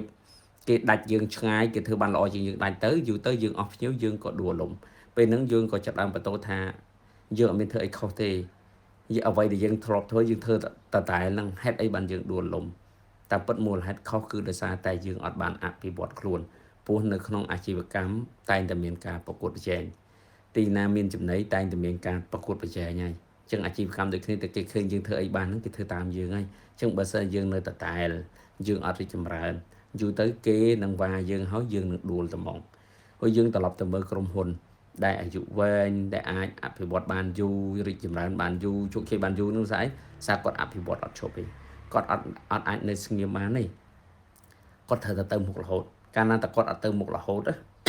គាត់យូរទៅដៃគូប្រកួតចេញមកគាត់នឹងវាយផ្ដួលគាត់ដោយខ្លួនឯងមកព្រោះដោយសារអីគាត់មិនមែនជាក្រុមហ៊ុនដែលជាជំរើសទៀតទេមានន័យថាអ្វីដែលយើងធ្វើបានហ្នឹងមិនមែនជារបស់ដែលល្អដាច់គេឧទាហរណ៍ដូចជាក្រុមហ៊ុន Nokia អញ្ចឹងសួរ Nokia ដួលដោយសារអី Nokia ដួលដោយសារ Nokia អត់ព្រមអភិវឌ្ឍអត់ព្រមបត់បែនស្អីគាត់គិតថាគាត់ធ្វើបានល្អបំផុតហើយអ្វីដែលគាត់ធ្វើហ្នឹងគឺល្អបំផុតហើយវាអត់មានអីលើហ្នឹងទេតែជាក់ស្ដែងគាត់អត់ព្រមសិក្សាពីគេថាឥឡូវនេះគេធ្វើបានល្អជាងគាត់ទៀតនេះអត់ព្រមទទួលស្គាល់ការពិតថាឥឡូវទូរស័ព្ទដែលគេចេញសារក្រោយហ្នឹងគឺល្អជាងអា model ចាស់របស់ Nokia ទៀតស្រួលប្រើប្រាស់ងាយស្រួលធន់អីគឺមកកញ្ចប់គឺគេធ្វើបានល្អជាងហើយយើងអត់ព្រមទទួលស្គាល់ថាគេធ្វើល្អជាងយើងទេយើងនៅតែរបស់យើងល្អយូរទៅយើងដួលព្រោះថាអីអតិថិជនគេរកតែរបស់ដែលល្អជាងគេបំផុតទេអានឹងក្នុងវិស័យអាជីវកម្មអញ្ចឹងងាកមកក្នុងវិស័យការងារវិញគឺដូចគ្នាដែរពេលខ្លះយើងរៀនច្បងគេវិស័យយើងធ្វើការ5ឆ្នាំហើយអញ្ចឹងយើងដឹងក្លុកក្លាក់ច្រើនណាអញ្ចឹងយើងធ្វើការយើងចេះច្រើនជាងគេអញ្ចឹងទៅអញ្ចឹងយើងក៏បានតួនាទីល្អជាងគេអីចឹងទៅហើយប្រាក់ខែហ្នឹងក៏បានល្អជាងគេតែដល់ពេលមានគេចូលមកក្រោយយើងតែគឺខំយើងធ្វើ5ឆ្នាំយើងចេះប៉ុណ្ណឹងគេខំតែកន្លះឆ្នាំគេចេះស្មើយើងបានស្អីគេខំចេះស្មើយើងឥឡូវហើយយើងអា5ឆ្នាំយើងចេះតែពិតយើងធ្វើតែកន្លះឆ្នាំដូចគេពីមុនទេ4ឆ្នាំកន្លះទៀតគឺយើងធ្វើតែដែរទេដល់ពេលគេមិនឈប់ត្រឹមអាកន្លះឆ្នាំទេគេបន្តថែមរហូតអញ្ចឹងគេធ្វើការតែមួយឆ្នាំកន្លះសមត្ថភាពគេវាយើងបានដល់ទៅគេចេះច្រើនជាងយើងដល់ពេលទៅគេអាចឡើងជាមេរបស់យើងទៀតហើយប្រាក់ចំណូលគេបានច្រើនជាងទៀតពេលហ្នឹងយើងចាប់ដើមមកអង្គុយអន់ចិត្តនឹងជីវិតខ្លួនឯងថាហេតុអីជីវិតយើងវាមិនល្អដូចគេសោះគេក្មេងជាងយើងហេតុអីជីវិតគេល្អដំណើរជីវិតគេអីដើរមកល្អជាងយើងអីចឹងណាប៉ុន្តែយើងអត់ព្រមត្រឡប់មើលវិញថាតើយើងបានចំណាយពេលអភិវឌ្ឍខ្លួនឯងឲ្យស័ក្តិសមទៅនឹងពេលវេលាដែលយើងខិតខំធ្វើការនឹងអត់យើងអត់ផងហ្នឹងយើងអត់មានបន្ថែមទៀតផងហ្នឹងអញ្ចឹងសួរថាធ្វើម៉េចយើងវាមិនថយព្រោះដោយសារអីមនុស្សយើងត្រូវចាំថាសូម្បីតែលុយអ៊ីវ៉ាន់ក៏ឡើងថ្លៃណាលុយចុះថោហតិផរណាសូម្បីតែលុយយើងឥឡូវហ្នឹង$10000ថ្ងៃនេះ10ឆ្នាំទៀត$10000ហ្នឹងអត់មានតម្លៃស្មើថ្ងៃនេះទេស្អីក៏ចុះថយដែរអញ្ចឹងសួរមកវិញបើសិនជាយើងអត់ខិតខំអភិវឌ្ឍខ្លួនឯងឲ្យទៅមុខអញ្ចឹងយើងនៅស្ងៀមនឹងកើតដែរអត់កើតទេយើងប្រកាសជាតិដួលរលំអញ្ចឹងក្នុងវិស័យការងារក៏ដោយក្នុងវិស័យជំនួញក៏ដោយគឺទាមទារយើងត្រូវតែអភិវឌ្ឍខ្លួនអត់ឈប់ឈរមកតើតើយើងយល់ថាការអភិវឌ្ឍខ្លួននឹងគឺជាដំណើររបស់ជីវិតយើងគឺជាដំណើរនៃការរស់នៅរបស់យើងនឹងអានឹងបានយើងអាចរីករាយជាមួយវាបានយើងកុំគិតថាវាមានសម្ពាធណាមនុស្សជាទូទៅដែលពិបាកក្នុងការអភិវឌ្ឍខ្លួនព្រោះគាត់តែងតែគិតឲ្យនិយមន័យថាការអភិវឌ្ឍខ្លួននឹងវាដូចជាសម្ពាធ មួយតែធន់ធ្ងរអញ្ចឹងណាអញ្ចឹងគាត់គិតថានៅពេលដែលមានការងារល្អធ្វើគ្រប់គ្រាន់ហើយឬក៏អាជីវកម្មរបស់គាត់មានប្រាក់ចំណូលអាចឲ្យគាត់រស់នៅបានសមរម្យគឺគាត់លែងចង់ហើយព្រោះគាត់មានអារម្មណ៍ថាវាជាសម្ពាធតែតាមការពិតអត់ទេជីវិតមនុស្សយើងគឺត្រូវតែរីកចម្រើនអត់ឈប់នឹងបើមិនអញ្ចឹងយើងអត់អាចរីករាយជាមួយនឹងជីវិតបានពេញលេញទេព្រោះយើងដឹងហើយថាចំណេះដឹងបច្ចេកវិទ្យាគឺរីកចម្រើនទៅមុខអត់ឈប់ឈរទេរបៀបគិតអីគឺសិតតែមានការផ្លាស់ប្ដូររហូតអញ្ចឹងបើយើងអត់អភិវឌ្ឍខ្លួនទេយើងតាមអត់ទាន់ទេថាឥឡូវគេទៅដល់ណាដល់ណីទេដូចជំនាន់ពីមុនអញ្ចឹងយើងជិះរថភ្ល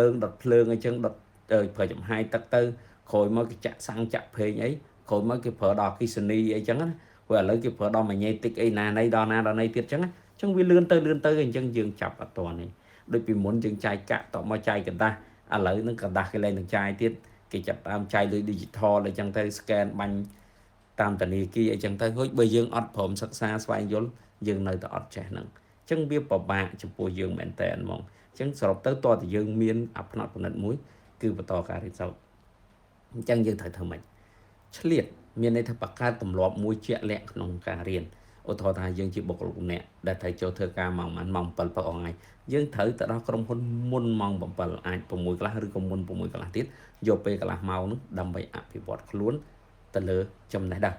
ងព្រោះកាលណាយើងមានចំណេះដឹងបានយើងអាចអភិវឌ្ឍ skill យើងបានបើយើងអត់មានព័ត៌មានផងយើងអាចអភិវឌ្ឍមិនកើតចំណេះដឹងអភិវឌ្ឍអីគឺអភិវឌ្ឍវាមាន2ទៀតគឺចំណេះដឹងទូទៅដែលយើងត្រូវតាមឲ្យតន់នឹងមួយចំណេះដឹងតាក់ទងជំនាញរបស់យើងមួយទៀតអញ្ចឹងពីរហ្នឹងយើងត្រូវធ្វើទាំងព្រមគ្នាបានយើងទៅតន់ឧបមាថាយើងបុគ្គលិកខាងគណនេយ្យអញ្ចឹងយើងត្រូវទិញហ្មងសភៅគណនេយ្យហ្នឹងយកមករៀនឬក៏បង់លុយ course ដែលគេបរៀនតាមអនឡាញអីហ្នឹងយកមករៀនហ្មងរៀនបន្តរហូតអត់ឈប់ទេអញ្ចឹងយើងដឹងមកថាឥឡូវគេអាប់ដេតដល់ណាហើយអីអញ្ចឹងណាបើមិនអញ្ចឹងទេក៏យើងមើលរបស់ណាដែលយើងចេះហើយក៏យើងមើលសារចុះសារឡើងវិញដែរបើយើងអត់មានអីថ្មីដែលត្រូវរៀនដើម្បីអីយើងកាន់តែចាំច្បាស់អញ្ចឹងគេគ្រាន់តែនិយាយមកយើងអត់ចាំបាច់ទៅបើកឯកសារគឺយើងដឹងហ្មងយើងអាចឆ្លើយតបបានយើងអាចដោះស្រាយបញ្ហាបានអញ្ចឹងណាឧទាហរណ៍ថាគេចេញ software ថ្មីមកទៀតអីមកតាក់ទងនឹងគណនេយ្យអីមិនគឺយើងតាមតន់ហើយយើងត្រូវបន្តទៀតស្អីដែលពាក់ព័ន្ធនឹង relate ជាមួយគណនេយ្យដែលយើងគួរទៅយល់ដែរឧទាហរណ៍ដូចពន្ធអញ្ចឹងយើងត្រូវរៀនពន្ធនឹងបន្ថែមទៀតច្បាប់ពន្ធដារបៀបម៉េចអីអញ្ចឹងណាយើងរៀនបន្ថែមហើយលើពីហ្នឹងទៀតយើងរៀនអីស្អីដែលពាក់ព័ន្ធនឹងគណនេយ្យហ្នឹងគឺយើងរៀនបន្ថែមទាំងអស់ហ្នឹងអាណាដែលតែតាក់ទងណាពេលខ្លះយើងអត់ចាំបាច់រៀនឲ្យចេះច្បាស់ទៅអ្នកជំនាញទេព្រោះយើងជំនាញគណនេយ្យប៉ុន្តែផ្សេងទៀតយ៉ាងហោចហ្នឹងក៏ត្រូវតែដឹងដែរយើងមិនអ្នកធ្វើតែយើងអ្នកដឹងថាហ្នឹងវាយ៉ាងម៉េចអីយ៉ាងម៉េចអញ្ចឹងអាហ្នឹងបានយើងអាចជោគជ័យទៅក្នុងជំនាញរបស់យើងហើយមួយទៀតយើងត្រូវរៀនចំណេះទូទៅដើម្បីតាមឲ្យទាន់ថាឥឡូវពិភពលោកគេទៅដល់ណាហើយគេរីកចម្រើនអីខ្លះបច្ចេកវិទ្យាអីខ្លះដែលគេប្រើដូចសម័យឥឡូវគេចាប់ដើមប្រើដល់ AI អីចឹងណាអញ្ចឹងអនាគតអាច search engine ហ្នឹងប្រហែលជាបាត់បង់ប្រជាប្រិយភាពដោយសារមនុស្សបកទៅប្រើ AI ច្រើនអីចឹងទៅព្រោះវាមានភាពងាយស្រួលអីចឹងណាហើយវាចង់និយាយថាវាលឿនហើយវាសាមញ្ញជាងអីចឹងទៅអញ្ចឹងបើយើងអត់អភិវឌ្ឍខ្លួនយើងគឺទៅអត់រួចទេហើយត្រឡប់មកយើងបើយើងជាសហគ្រិនជាម្ចាស់អាជីវកម្មក៏ត្រូវបន្តអភិវឌ្ឍដែរអត់អាចតែឡើយយើងត្រូវចាំថានៅពេលដែលយើងកំពុងតែជោគជ័យណាដៃគូប្រកួតប្រជែងរបស់យើងនោះក៏កំពុងតែអភិវឌ្ឍខ្លួនតាមមកយើងដូចគ្នាដែរព្រោះតែគេឃើញយើងធ្វើអីបានណាគឺគេធ្វើតាមហើយគេព្យាយាមធ្វើតាមហើយគេព្យាយាមធ្វើឲ្យល្អជាងយើងទៀតព្រោះធម្មតាតែគេមកប្រកួតមួយយើងគេត្រូវតែលុតដំឲ្យខ្លាំងជាងយើងហើយដើម្បីយកឈ្នះយើងឲ្យបានអញ្ចឹងបើយើងភ្លេចខ្លួនយើងអត់បានអភិវឌ្ឍខ្លួនបន្តទេគេចំណាយពេលតែបន្តិចគេតន់យើងហើយគេវាយើងហើយគេព្រួលយើងចោលហ្មងអញ្ចឹងពេលហ្នឹងយើងចាប់ដើមបន្ទោសទៅលើព្រំលិខិតទៀតថាតើខ្ញុំធ្វើខុសអីបានជាអញ្ចឹងមូលហេតុគឺមកពីយើងអត់ព្រមអភិវឌ្ឍខ្លួនឯងហើយការងារក៏អញ្ចឹងដែរធ្វើយូរទៅអស់បនអស់ស័កលែងឡើងតំណលែងឡើងប្រាក់ខែសួរខ្ញុំខុសអីទៀតស្អីសមត្ថភាពយើងអត់បានរីកចម្រើនទៅតាមពេលវេលាដែលយើងធ្វើការដូចជីមរងគាត់ចំណាំនិយាយថាអ្នកខ្លះធ្វើការ10ឆ្នាំតែបទពិសោធន៍មានតែ1ឆ្នាំទេព្រោះតែស្អីអា1ឆ្នាំដំបូងគាត់ខំរហូតដល់គាត់មានបទពិសោធន៍ហើយអា9ឆ្នាំទៀតគឺគាត់ធ្វើដដែលហ្មងអញ្ចឹងមានន័យថាអ្វីដែលយើងមានតែ1ឆ្នាំទេអញ្ចឹងបានពេលខ្លះយើងពិបាកជោគជ័យព្រោះដោយសារអីអាសមត្ថភាពរបស់យើងវាមានតែ1ឆ្នាំអញ្ចឹងធៀបមួយគេតែ2ឆ្នាំក៏គេគ្រាន់ជាយើងដែរព្រោះគេខំប្រឹង2ឆ្នាំយើងខំតែ1ឆ្នាំ9ឆ្នាំទៀតធ្វើលេងគេ2ឆ្នាំកន្លះតែគេខំ2ឆ្នាំគេឈ្នះយើងបាទអញ្ចឹងសាមញ្ញអញ្ចឹងឯងអញ្ចឹងត្រូវតែអភិវឌ្ឍចាប់ពីថ្ងៃហ្នឹងទៅចាប់ពីឆ្នាំហ្នឹងថ្មីហ្នឹងទៅត្រូវតែផ្លាស់ប្ដូរប្រណិតទម្លាក់ភាពខ្ជិលចេញធ្វើអ្វីដែលជារឿងត្រឹមត្រូវដែលនាំឲ្យយើងរីកចម្រើនរួចរៀនបរិញ្ញាខ្លួនយើងឲ្យចេះគិតថាភាពរីកចម្រើនហ្នឹងគឺជាដំណើរជីវិតគឺជាភាពរីករាយនៃជីវិតគឺជា ឲ្យថាបងអែមរបស់ជីវិតយើងដែលយើងត្រូវតាទទួលយកវាអត់ត្រូវកិច្ចវេះទេបើសិនជាយើងកិច្ចវេះជ្រើសរើសយកអ្វីដែលស្រួលងាយធម្មតាតែយើងធ្វើតែវាស្រួលងាយទេថ្ងៃក្រោយជីវិតយើងនឹងលំបាកហើយយើងនឹងមានអារម្មណ៍មួយថាស្ដាយក្រោយស្ដាយពេលវេលាដែលកន្លងទៅហេតុអីបានជាយើងអត់ខិតខំបាទអញ្ចឹងប្រធានបទនឹងលើកនេះខ្ញុំសាកល្បងមកបកស្រាយប្រធានបទមួយដែលមានចំណងជើងថាហេតុអ្វីបានជាយើងមិនបានធ្វើការងារដែលយើងស្រឡាញ់ពួកខ្ញុំសង្កេតឃើញមនុស្សច្រើនដែរមិនមែនតិចច្រើនគួរសមដែរតែងតែរអ៊ូថាអ្វីដែលគាត់ធ្វើរាល់ថ្ងៃហ្នឹងអាជីពដែលគាត់ធ្វើការងារដែលគាត់ធ្វើហ្នឹង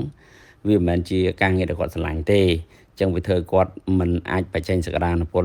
ឲ្យខ្លួនឯងអស់អញ្ចឹងសួរត្រឡប់វិញថាហេតុអីបានមនុស្សយើងស្រឡាញ់ការងារនឹងបែរជាមិនបានធ្វើតែដល់ពេលបែរជាតែធ្វើការងារដែលជាខ្លួនឯងមិនសូវជាស្រឡាញ់វិញភាគច្រើនគឺគេថាដើម្បីវាដោយសារតែសេដ្ឋកិច្ចដើម្បីកាពះនិយាយទៅណាហើយខ្លះទៀតគាត់ថាដោយសារតែគ្មានជំរើសបានធ្វើបើមានជំរើសគាត់នឹងត្រឡប់ទៅធ្វើការងារដែលគាត់ស្រឡាញ់វិញព្រោះការងារដែលគាត់ស្រឡាញ់ធ្វើគាត់មានអារម្មណ៍ថាជីវិតរបស់គាត់មានន័យអញ្ចឹងសួរថាហេតុអីតាមពិតបើសិនជាស្វែងយល់ឲ្យបានច្រើនមែនទែនយើងនឹងរកឃើញហេតុផលវាមិនជាពិបាកប្រហែលទេ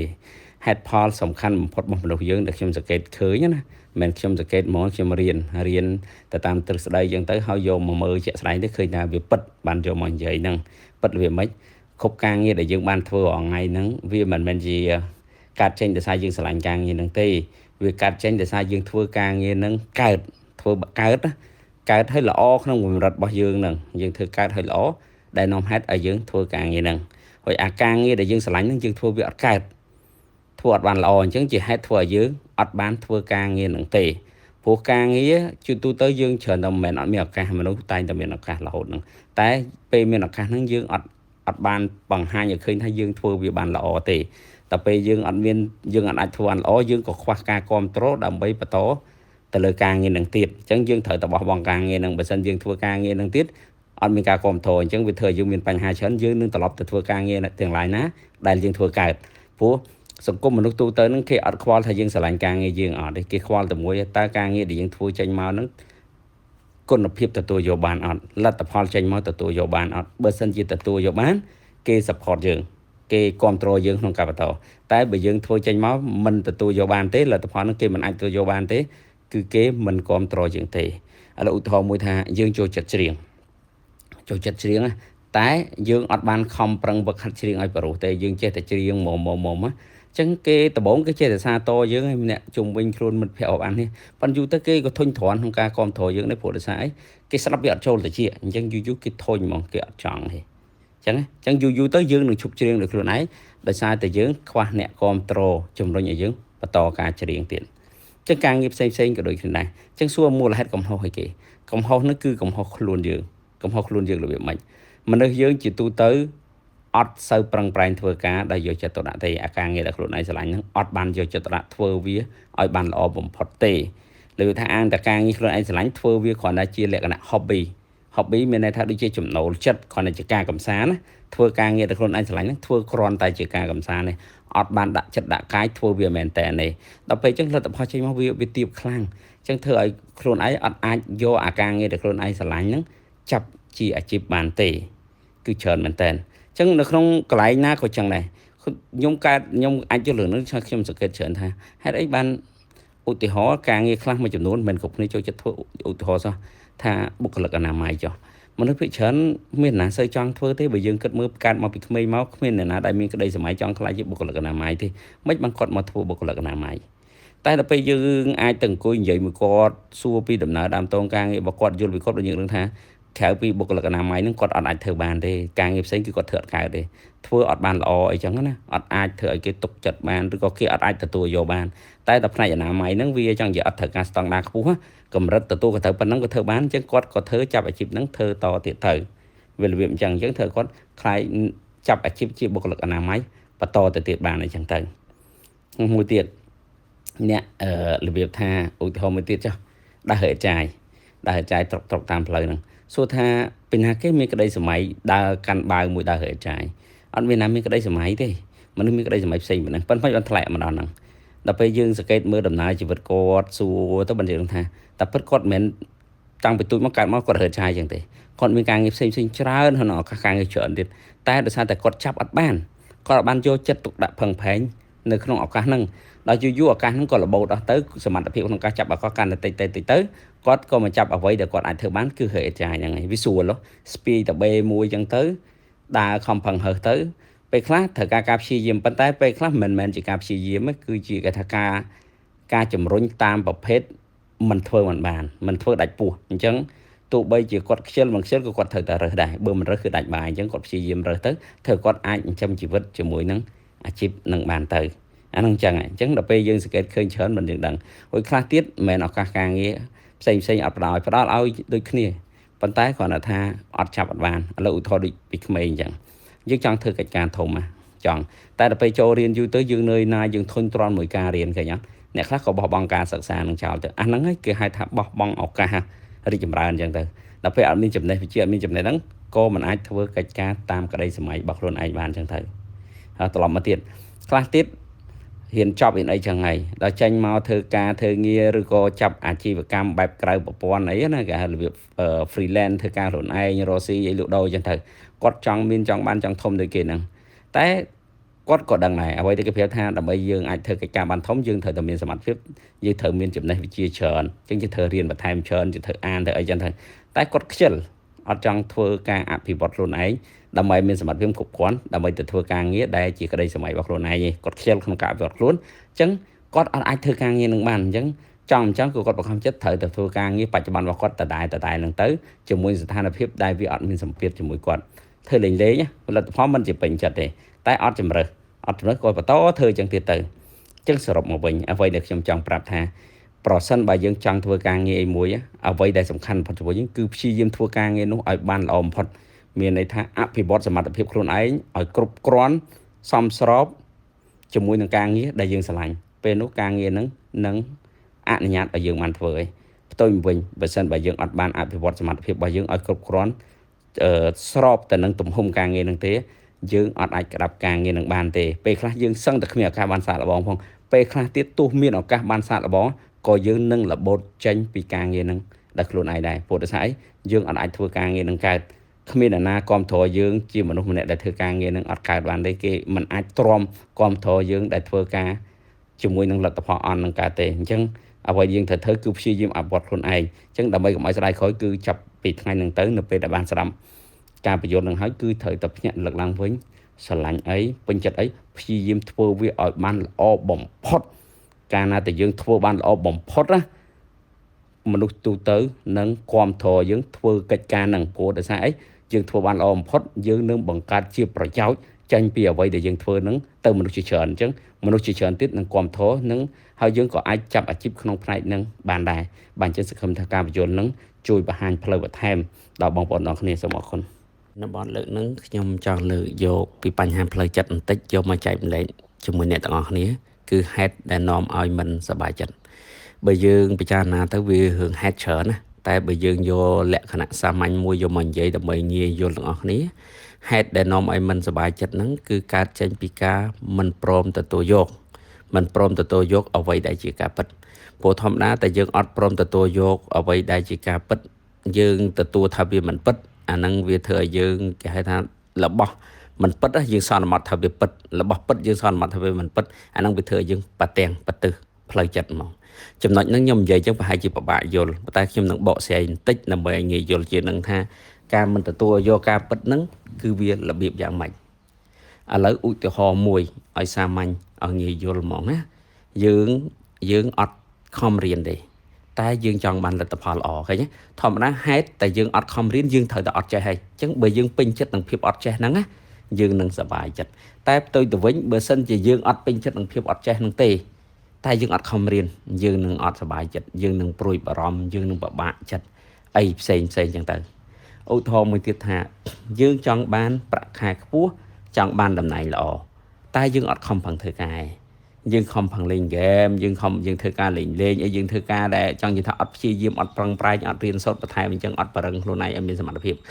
ពអញ្ចឹងដល់ពេលយើងចង់បានតំណែងខ្ពស់តែយើងអត់ខំប្រឹងវាធ្វើឲ្យយើងអត់សប្បាយចិត្តព្រោះដោយសារតែយើងអត់បានអ្វីដែលជាការពិតព្រោះដោយសារអីអាតំណែងខ្ពស់អាប្រាក់ខែច្រើនហ្នឹងវាកើតចេញពីការខំប្រឹងហ្នឹងហើយដល់ពេលយើងអត់ខំប្រឹងតែយើងចង់បានអញ្ចឹងវាកើតធ្វើឲ្យមានរឿងពិបាកចិត្តកើតឡើងអញ្ចឹងទៅ ឧទាហរណ៍មួយទៀតនៅក្នុងទំនាក់ទំនងវិ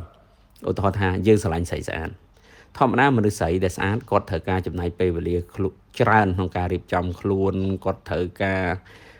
គេហៅថារៀបចំដូចឧទាហរណ៍ថាសក់កញ្ចក់មុខមាត់ហ្នឹងសូម្បីតែគាត់ផាត់មុខធ្វើមុខធ្វើមាត់ក៏ចំណាយពេលរាប់ម៉ោងដែរដើម្បីឲ្យខ្លួនគាត់ស្អាតហើយគាត់ក៏អត់ត្រូវការធ្វើកិច្ចការច្រើនដែរដូចលាងចានបោកខោអាវបោកជូតអីហ្នឹងក៏គាត់អត់សូវធ្វើដែរព្រោះធ្វើទៅវាប៉ះពាល់កញ្ចក់ប៉ះពាល់អីគាត់អញ្ចឹងគាត់អត់សូវជាចូលចិត្តធ្វើរឿងទាំងអស់ហ្នឹងឬក៏អត់ប្រសពក្នុងការធ្វើអីតែដល់ពេលយើងស្រឡាញ់រហូតថាស្អីស្អាតហើយយើងចង់ឲ្យចំណាប់ទៀតហើយចង់ឲ្យលឿនទៀតអញ្ចឹងវាផ្ទុយពីការពិតបាត់ហើយអញ្ចឹងវាធ្វើឲ្យយើងអត់សុបាយចិត្តទេអញ្ចឹងបើសិនជាយើងចង់បានស្រីស្អាតជាប្រពន្ធជាដៃគូជាអីហ្នឹងយើងត្រូវទទួលស្គាល់ការពិតមួយថាទី1គឺការតែងខ្លួនរបស់គាត់គឺចំណាយពេលអាចថា1ម៉ោងចុះជាមធ្យមឬក៏អាចលើសពីហ្នឹងទៀតក៏អាចថាបានដែរយើងត្រូវទទួលស្គាល់អញ្ចឹងហ្មងតែបើយើងចង់បានប្រពន្ធយើងលះលឿនអីអាហ្នឹងយើងកុំចង់បានស្រីស្អាតបើយើងចង់គាត់ប្រកែកធ្វើការងារផ្ទះអាហ្នឹងយើងក៏អត់ត្រូវយកស្រីដែលស្អាតដែរតែស្អាតគឺគាត់ចំណាយពេលលុយបើសិនឧទាហរណ៍ថាស្រីស្អាតហ្នឹងគាត់អត់បានចំណាយពេលរៀបចំខ្លួនផាត់មុខធ្វើខ្លួនអីអញ្ចឹងណាឬក៏គាត់ចំណាប់ការងារផ្ទះខ្លាំងគាត់ក៏លែងសូវស្អាតដែរព្រោះធម្មតាអត់បានរៀបចំខ្លួនឲ្យបានល្អផងមានអីស្អាតកើតគិតមើលអញ្ចឹងមនុស្សស្រីដែលមិនសូវស្អាតក៏ដោយបើគាត់ចេះរៀបចំខ្លួនក៏គាត់ស្អាតដែរអញ្ចឹងវាត្រឡប់ទៅជាការពិតដូចគ្នាអញ្ចឹងដែរណាសំខាន់ថាយើងចង់បានអីគេបើសិនជាយើងចង់បានបច្ចេកខុសអ្វីដែលជាការពិតហ្នឹងអារឿងពិបាកចិត្តហ្នឹងវានៅតែកើតមានចនិចរហូតហ្នឹងឧទាហរណ៍មួយទៀតយើងចូលចិត្តញ៉ាំច្រើនអត់សូវចូលចិត្តហាត់ប្រាណតែយើងចង់បានសាច់ដុំចង់បានរាងកាយមាំមួនចង់បានស៊ីកផេកអញ្ចឹងវានឹងធ្វើឲ្យយើងពិបាកចិត្ត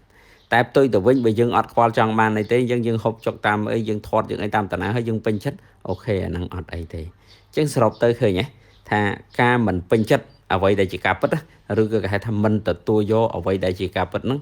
វានឹងធ្វើឲ្យយើងតែងតែពិបាកចិត្តហ្មងអត់សុបាយចិត្តខាទេតែបើយើងចេះទទួលយកអ្វីដែលជាការពិតអាហ្នឹងធ្វើឲ្យយើងរីករាយព្រោះយើងត្រូវដឹងថាសភាវៈរបស់ធម្មជាតិស្អីក៏ដោយវាសិតតែមានហេតុនិងផលឬគល់របស់វាធំទៅដូចពេលខ្លះយើងក្រយើងមើលមកជីវិតអ្នកមានយើងថាអូបានជីវិតដូចអ្នកមានមិនដឹងជាប្រពៃយ៉ាងម៉េចតែយើងអត់ទាន់ដឹងថាជីវិតអ្នកមានពេលខ្លះហ្នឹងក៏មានបញ្ហាចាក់ឬចាក់គុណវាច្រើនធ្វើឲ្យអ្នកខ្លះហ្នឹងគាត់គិតថាបើបានជីវិតដូចអ្នកក្រក៏ប្រសើរដែរយើងត្រូវដឹងថាជីវិតអ្នកមានខុសពីជីវិតអ្នកក្រមួយចំណុចមួយគឺពេលវេលាអ្នកមានមួយចំនួនធំគឺគាត់អត់សូវមានពេលវេលាច្រើនទេគាត់រវល់ច្រើនអញ្ចឹងហើយអ្នកដែលមិនសូវមានគឺគាត់មានពេលវេលាច្រើនជាងអញ្ចឹងអញ្ចឹងពេលខ្លះយើងអត់ដឹងថាគេខ្វះអីយើងមើលឃើញតែផ្នែកទូចមួយរបស់គេទេហើយដល់ពេលអញ្ចឹងទៅយើងចាប់ផ្ដើមមិនពេញចិត្តខ្លួនឯងធៀបជាមួយផ្នែកហ្នឹងពួកគេដើម្បីបានអាហ្នឹងមួយគេយកអីមួយទៅដោះដូរដូចអ្នកមានយើងគាត់យកពេលវេលាទៅដោះដូរយកកម្លាំងការព្យាយាមប្រឹងប្រែងអីហ្នឹងទៅដោះដូរដើម្បីមានបានហ្នឹងអញ្ចឹងណាតែគាត់អត់បានយកពេលវេលាមកដោះដូរភាពសុបាយសេរីភាពអីចឹងអញ្ចឹងពេលខ្លះគាត់អត់បានជីវិតដែលល្អដូចអ្នកមិនសូវមានវិញអញ្ចឹងយើងដោះដូរអីមួយគឺបានអីមួយមកវិញអញ្ចឹងដូចគ្នាដែរអញ្ចឹងតើតើយើងហ៊ានពេញចិត្តតែបើសិនជាយើងមិនពេញចិត្តទេអ្វីដែលយើងត្រូវធ្វើគឺធ្វើការផ្លាស់ប្ដូរចំណុចដែលយើងអត់ពេញចិត្តឧទាហរណ៍ថាយើងអត់ពេញចិត្តខ្លួនយើងទេដែលយើងធាត់ពេកដែលយើងអីអញ្ចឹងយើងត្រូវធ្វើមានការផ្លាស់ប្ដូររបបអាហារផ្លាស់ប្ដូរលំហាត់ប្រាណត្រូវធ្វើមានលំហាត់ប្រាណចឹងនិយាយផ្លាស់ប្ដូររបៀបរបបនៃការរស់នៅអាហ្នឹងបានយើងអាចទៅរកចំណុចដែលយើងពេញចិត្តបានហើយត្រូវចាំថាការផ្លាស់ប្ដូរមួយវាអត់ស្រួលទេដូចយើងដកលុយចេញពីកប៉ាល់ដើម្បីយើងទិញអីមួយបើយើងចង់បានអីមួយយើងត្រូវដកលុយចេញពីកប៉ាល់យើងដើម្បីទៅទិញវាដូចគ្នាចឹងដែរវាត្រូវបាត់បង់អីមួយមកវិញដូចគ្នាចឹងសំខាន់បំផុតថាមួយណាដែលមានតម្លៃបំផុតចំពោះយើងជាងចឹងយើងត្រូវរៀនគិតឲ្យដល់ដូចតាក់តងរឿងដៃគូចឹងសួរថាតើយើងចង់បានមិនឲ្យខ្លាំងចង់បានស្រីស្អាតជាដៃគូឬក៏ចង់បានមនុស្សស្រីដែលអាសាព្យាយាមជាដៃគូអញ្ចឹងអាយើងត្រូវថ្លឹងថ្លែងឲ្យច្បាស់ហ្មងថាតើយើងចង់បានគេយើងអត់អាចបានទាំងពីរទេអត់អាចបានទេបើសិនជាយើងបានទាំងពីរគឺវាលក្ខណៈមួយដែលថាស្មើវាអត់លើសគ្នាទេមិនសូវជាស្អាតតែការងារបានក៏មិនជាចំណាប់ខ្លាំងហ្មងដែរប៉ុន្តែខ្ញុំមិនចង់និយាយថាមនុស្សស្រីដែលចំណាប់ការងារនឹងអត់ស្អាតសោះមិនមែនទេអត់ចង់មានអីអញ្ចឹងឯងព្រោះចង់និយាយថាបើសិនជាស្អាតក្នុងប្រតិមួយគឺគាត់ចំណាយពេលក្នុងលក្ខខណ្ឌហ្នឹងយើងត្រូវទទួលស្គាល់អញ្ចឹងហ្មងថាតើតលះបង់អីមួយដើម្បីបានអីមួយទៀតអញ្ចឹងយើងរៀនទទួលស្គាល់ការពិតអញ្ចឹងទៅអាតំណោះក្នុងខ្លួនរបស់យើងហ្នឹងក៏កាត់បន្ថយដែរចង់បកកែដកពេលវេលាធ្វើអីផ្សេងមកខំធ្វើការឬខំរៀនអញ្ចឹងទៅបើចង់បកកែអញ្ចឹងយើងត្រូវយល់រឿងហ្នឹងហ្មងវាត្រូវតែមានការដោះដូរអញ្ចឹងហ្មងបើសិនជាយើងអត់ទេយើងនៅតែបន្តមិនពេញចិត្តជាមួយនឹងខ្លួនឯងរហូតបាទសង្ឃឹមថាប្រធានបទហ្នឹងនឹងជួយផ្ដល់ជាគំនិតបន្ថែមដល់អ្នកទាំងអស់គ្នា ក្នុងការគិតពិចារណាសូមអរគុណថ្ងៃនេះខ្ញុំជួនប្រធានបទល្អមួយគឺអត្តពលនៃការសេពគប់តាមពិតអត្តពលនៃការសេពគប់គឺជាអត្តពលមួយដែលនាំឲ្យយើងឈានទៅរកភាពជោគជ័យបរាជ័យឬក៏ក្នុងដំណើរជីវិតណាមួយសួរហេតុអីបានអញ្ចឹងព្រោះជាទូទៅមនុស្សយើងមានបញ្ហាអីមួយការសម្រេចចិត្តអីមួយយើងតែងតែទៅពិភាក្សាជាមួយបុគ្គលដែលយើងសេពគប់ជាមួយអញ្ចឹងបុគ្គលសេពគប់ដែលយើងសេពគប់ហ្នឹងគឺជាអត្តពលខ្លាំងមែនទែនទៅលើការសម្រេចចិត្តរបស់យើងអញ្ចឹងបើសិនជាការគិតរបស់គាត់ជាការគិតដែលនាំទៅរកភាពជោគជ័យការគិតដែលត្រឹមត្រូវការគិតដែលភ្លឺស្វាងការគិតបែបលក្ខណៈវែងឆ្ងាយអញ្ចឹងបន្តិចម្ដងយើងនឹងក្លាយជាមនុស្សមួយដែលមានការគិតអញ្ចឹងដែរហើយក៏សម្រេចចិត្តអញ្ចឹងទោះបីជាពេលខ្លះយើងមិនទាន់គិតដល់ស៊ីជម្រៅដូចគាត់អញ្ចឹងតែដោយសារតែយើងពិភាក្សាជាមួយគាត់យើងទទួលបានរបៀបគិតដូចគាត់យើងធ្វើសកម្មភាពទៅតាមអ្វីដែលគាត់ណែនាំយើងក៏ទទួលបានលទ្ធផលល្អប្រសើរផ្ទុយមកវិញបើសិនជាបុគ្គលដែលយើងស្វែងគប់ហ្នឹងជាបុគ្គលដែលមានការគិតបរាជ័យការគិតដែលអវិជ្ជមានអីផ្សេងហ្នឹងអញ្ចឹងដល់ពេលយើងស្វែងគប់ស្និទ្ធមួយគាត់យើងគោរពស្រឡាញ់គាត់អីចឹងទៅយើងនឹងស្ដាប់ទៅតាមដំបូន្មានរបស់គាត់ហើយជាពិសេសគឺធ្វើតាមគាត់អញ្ចឹងលទ្ធផលជីវិតរបស់យើងក៏ប្រែប្រួលទៅតាមនឹងដែរអ្នកទាំងនេះអាចសង្កេតមើលមនុស្សជុំវិញខ្លួនយើងអ្នកស្រុកអ្នកភូមិយើងឬក៏មនុស្សដែលយើងស្គាល់ហ្នឹងមើលទៅលើគុណភាពជីវិតរបស់គាត់យ៉ាងម៉េចហើយមើលទៅលើមនុស្សដែលគាត់ខ្សែគប់ស្និទ្ធស្នាលមនុស្សដែលគាត់គោរពឲ្យតម្លៃទៅមើលទៅគឺឃើញឯងគឺអត់សូវខុសគ្នាហ្មងណាស្តៀងទៅនឹងមនុស្សដែលគាត់ឲ្យតម្លៃអញ្ចឹងគេបានគេថាខ្សែបណ្ឌិតយើងទៅជាបណ្ឌិតដែរអញ្ចឹងណាតែខ្សែចោលយើងទៅជាចោលហើយព្រោះស្អីគេនឹងបញ្ចុះបញ្ចូលយើងម្ដងតិចធ្វើយើងមានអារម្មណ៍ថាការលួចគេអត់មានអីខុសឆ្គងហ្នឹងព្រោះគេលួចជារឿងធម្មតាការលេងល្បែងអត់មានរឿងអីខុសឆ្គងទេព្រោះគេលេងជារឿងធម្មតាការផឹកស៊ីផឹកគ្រឿងស្វឹងជារឿងធម្មតាព្រោះវាគេផឹកតែចឹងហ្នឹងផឹកទៅសុបាយហ្នឹងវាជាការពិតមែនជាស្ដែងដូចខ្លួនខ្ញុំកាត់ក្នុងគ្រួសារមួយដែលឪពុកគាត់អត់ចូលចិត្តផឹកទេអញ្ចឹងបើនិយាយទៅខ្ញុំអាយុ20ឆ្នាំមិនទាន់ចេះផឹកផង22 23ឆ្នាំទៅចាប់ដើមផឹកបែកប៉ក់មិនទាន់ចេះផឹកប៊ីយ៉ាទេដោយសារអីមានអារម្មណ៍ថាវាខុសផឹកហ្នឹងវាដូចជាអត់ត្រឹមត្រូវហើយផឹកហ្នឹងវាប៉ះពាល់អីខ្លះអញ្ចឹងយើងចេះតែមានអារម្មណ៍មួយថាអត់ត្រឹមត្រូវអញ្ចឹងនៅពេលដែលផឹកម្ដងចេះតែមានអារម្មណ៍មិនសូវជាសប្បាយចិត្តលុះត្រាតែក្រោយមកពេលឪពុករបស់ខ្ញុំគាត់ខូចបាត់អីចឹងទៅហើយទៅចាប់ដើមទទួលការសេពគប់ក្នុងសង្គមថ្មីអញ្ចឹងទៅផ្សំខ្លួនម្ដងតិចបន្តួចក៏ចាប់ដើមដូរការគិតនឹងយល់ថាអូផឹកក៏វាមិនជាខកអីចឹងគ្រាន់ថាយើងនៅតែមិនប្រកែកផឹកហ្នឹងព្រោះយើងអត់បានលុតដំផឹកពីក្មេងតែគ្រាន់តែថាយើងវាអត់តឹងតែងដូចពីមុនពេកចឹងទៅឧទាហរណ៍ចឹងឧទាហរណ៍មួយទៀតតកតូននឹងការលេងល្បែងអីចឹងដោយសារតែខ្ញុំក្នុងគ្រួសារដែលមិនចូលចិត្តលេងល្បែងហើយមិនឲ្យតម្លៃការលេងល្បែងទៀតអញ្ចឹងខ្ញុំអត់ចូលចិត្តលេងល្បែងហ្មងដោយសារតែការសេពគប់បែបហ្នឹងដូចសង្កេតឃើញដូចគ្នាដែរអ្នកផ្សេងទៀតមិត្តភក្តិដែលចូលចិត្តផឹកដោយសារការសេពគប់ចុះការមិនមែនគ្រួសារតែមនុស្សដែលគាត់សេពគប់ហ្នឹងលេងល្បែងអញ្ចឹងទៅអ្នកខ្លះរហូតដល់ឮគេនិយាយណាប្រើគ្រឿងញៀនប្រើអីចឹងទៅដល់ពេលទៅសួរទៅគឺភិកច្រើនមិត្តភក្តិដែលស្គាល់គ្នាមួយគាត់ហ្នឹងគឺអ្នកប្រើគ្រឿងញៀនដូចគ្នាបើចំពោះយើងជាអ្នកធម្មតាយើងមានអារម្មណ៍ថាប្រើគ្រឿងញៀនមិនមែនធម្មតាណាធ្ងន់ណាប្រើគ្រឿងញៀនមួយគឺដូចមានអារម្មណ៍ថាជីវិតហ្នឹងឆាកាបរោយលែងមានន័យគេថាទៅជាលប់ឈួតខូចសតិអីទៀតតែហេតុអីបានមនុស្សទៅប្រើកាត់ស្អីដោយសារការសេពគប់ហ្នឹងគេថារឿងនឹងជារឿងធម្មតាហ្នឹងមានអីចម្លែកដូចខ្ញុំធ្លាប់សួរកូនសិស្សដែលគាត់ធ្លាប់តែជាក្មេងដំណើរអីពីមុនមកអីចឹងគាត់ថាដំបងភ័យដែរតែដោយសារមិត្តភក្តិគ្នាច្រើនអីគេចិត្តតែនិយាយអីយូរទៅចាប់ផ្ដើមមានអារម្មណ៍ថាមានអារម្មណ៍ថាវាជារឿងធម្មតាអីទៅលើរឿងហ្នឹងចឹងទៅអញ្ចឹងការសេពគប់ហ្នឹងគឺទាញផ្នត់គំនិតយើងខ្លាំងមែនតើកាលណាយើងសេពគប់អ្នករៀនយើងរៀនសេពគប់អ្នកធ្វើការយើងខំប្រឹងធ្វើការដូចគេដែរសេពគប់អ្នករស់ស៊ីយើងទៅជាអ្នករស់ស៊ីដូចគេដែរគាត់ថាតើអ្នករស់ស៊ីហ្នឹងរស់ស៊ីរបៀបម៉េចយើងនឹងឆ្លងរបៀបគិតដូចគេដែរបើគេជាអ្នករស់ស៊ីមួយដែលល្អអញ្ចឹងណាសុចរិតភាពយើងនឹងខ្លាចជាអ្នករស់ស៊ីមួយដែលសុចរិតភាពដែរតែបើគេជាអ្នករស់ស៊ីមួយបែបឆក់កដៀតចាប់ឱកាសយើងនឹងខ្លាចជាអ្នករស់ស៊ីបែបឆក់ទៀតចឹងដែរអញ្ចឹងការសេពគប់នឹងសំខាន់ណាស់សូម្បីតែមនុស្សប្រុសដែលមានស្រីចឹងក្រៅជាទូទៅដោយសារតែគាត់សេពគប់មិត្តភក្តិរបស់គាត់សិតតែអ្នកមានស្រីដូចគ្នាអញ្ចឹងបើសិនជាយើងជាមនុស្សប្រុសមួយដែលសេពគប់ថាមនុស្សប្រុសដែលអត់មានស្រីដូចគ្នាយើងមានអារម្មណ៍ថាការមានស្រីនឹងយើងខុសឆ្គងជារឿងមួយអត់ត្រឹមត្រូវទេតែដោយសារតែយើងជារបៀបថាយើងសេពគប់ជាមនុស្សម្នាក់ដែលសេពគប់ជាមួយមនុស្សដែលគេមានស្រីមានប្រពន្ធចង់មានអីចឹងឧទាហរណ៍អញ្ចឹង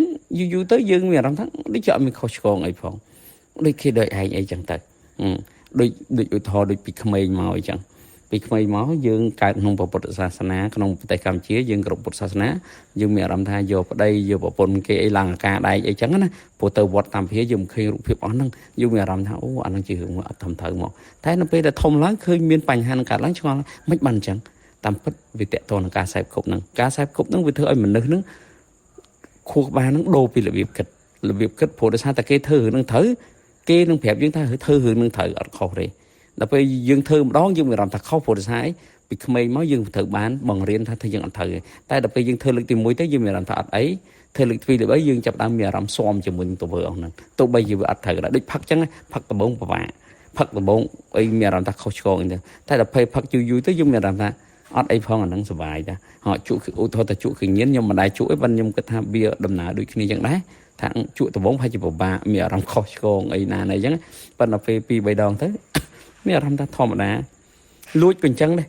នៅក្នុងសភៅស៊ីងរ៉ូរីក៏និយាយរឿងលួចរឿងអីដែរថាកាលណាតែទង្វើអាក្រក់កាលណាយើងធ្លាក់ធ្វើលើកទី1យើងមានអារម្មណ៍ថាអត់សំណុកចិត្តទេព្រោះយើងមានអារម្មណ៍ថាខុសឆ្គងតែដល់ពេលយើងធ្វើ2 3 ដងឡើងទៅចិត្តរបស់យើងចាប់ផ្ដើមទទួលយកយើងមានអារម្មណ៍ថាអត់អីផងជារឿងធម្មតាអីចឹងណាហ្នឹងហើយអញ្ចឹងអាការសែបគប់ហ្នឹងជារឿងសំខាន់អញ្ចឹងត្រូវពិនិត្យមើលខ្លួនយើងបើយើងជាមនុស្សធំពិនិត្យមើលថាតើមនុស្សដែលយើងកំពុងសែបគប់ហ្នឹងដំណើរជីវិតរបស់គាត់របៀបម៉េចយើងចង់បានដំណើរជីវិតដូចគាត់អត់បើសិនជាអត់ទេយើងគួរតែដកឃ្លាកាត់បន្ថយអីចឹងទៅហើយបើសិនយើងជាឪពុកម្ដាយមើលទៅកូនហើយទៅមើលទៅមិត្តភក្តិរបស់កូនថាកូនកំពុងតែសែបគប់មនុស្សរបៀបម៉េចអញ្ចឹងបើសិនជាមើលទៅមិត្តភក្តិគាត់អត់ល្អទេយើងហៅវិធីធ្វើម៉េចកុំឲ្យគាត់មានការសែបគប់ស្និទ្ធស្នាលទៅអញ្ចឹងពេកព្រោះកាលណាទៅអញ្ចឹងទេគាត់នឹងទៅជាដូចមិត្តភក្តិគាត់ចឹងដែរអញ្ចឹងមានតែយើងខ្លួនឯងត្រូវស្វែងយល់អាការសែបគប់នឹងជារឿងសំខាន់ណាព្រោះអត្តពលវាជះមកខ្លាំងមែនទែនហ្មងទៅក្នុងដំណើរជីវិតរបស់យើងបើមិនជឿចាំសង្កេតមើលទៅនឹងឃើញតែខ្លួនឯងហ្មងអញ្ចឹងពេលខ្លះយើងមិនដឹងធ្វើម៉េចគាត់តែសែបគប់ត្រូវក៏យើងអាចធ្វើកិច្ចការត្រឹមត្រូវដែរហើយដំណើរជីវិតរបស់យើងក៏ដើរទៅលើផ្លូវត្រូវដែរបាទអញ្ចឹងខ្ញុំសង្ឃឹមថាប្រធានបទនឹងជួយជាកំណត់របស់បងប្អូនតាក់ទងនឹងការសម្រេចចិត្តតាក់ទងទៅនឹងការមើលឃើញពីអ្វីដែលយើងអត់ដែលបានគិតស្មានដល់ថាអូមិនបានវាអញ្ចឹងមិនបានដំណើរជីវិតខ្ញុំអញ្ចឹងអីចឹងណាយើងអាចសង្កេតមើលបានអញ្ចឹងសូមបញ្ចប់តែប៉ុណ្្នឹងសូមអរគុណ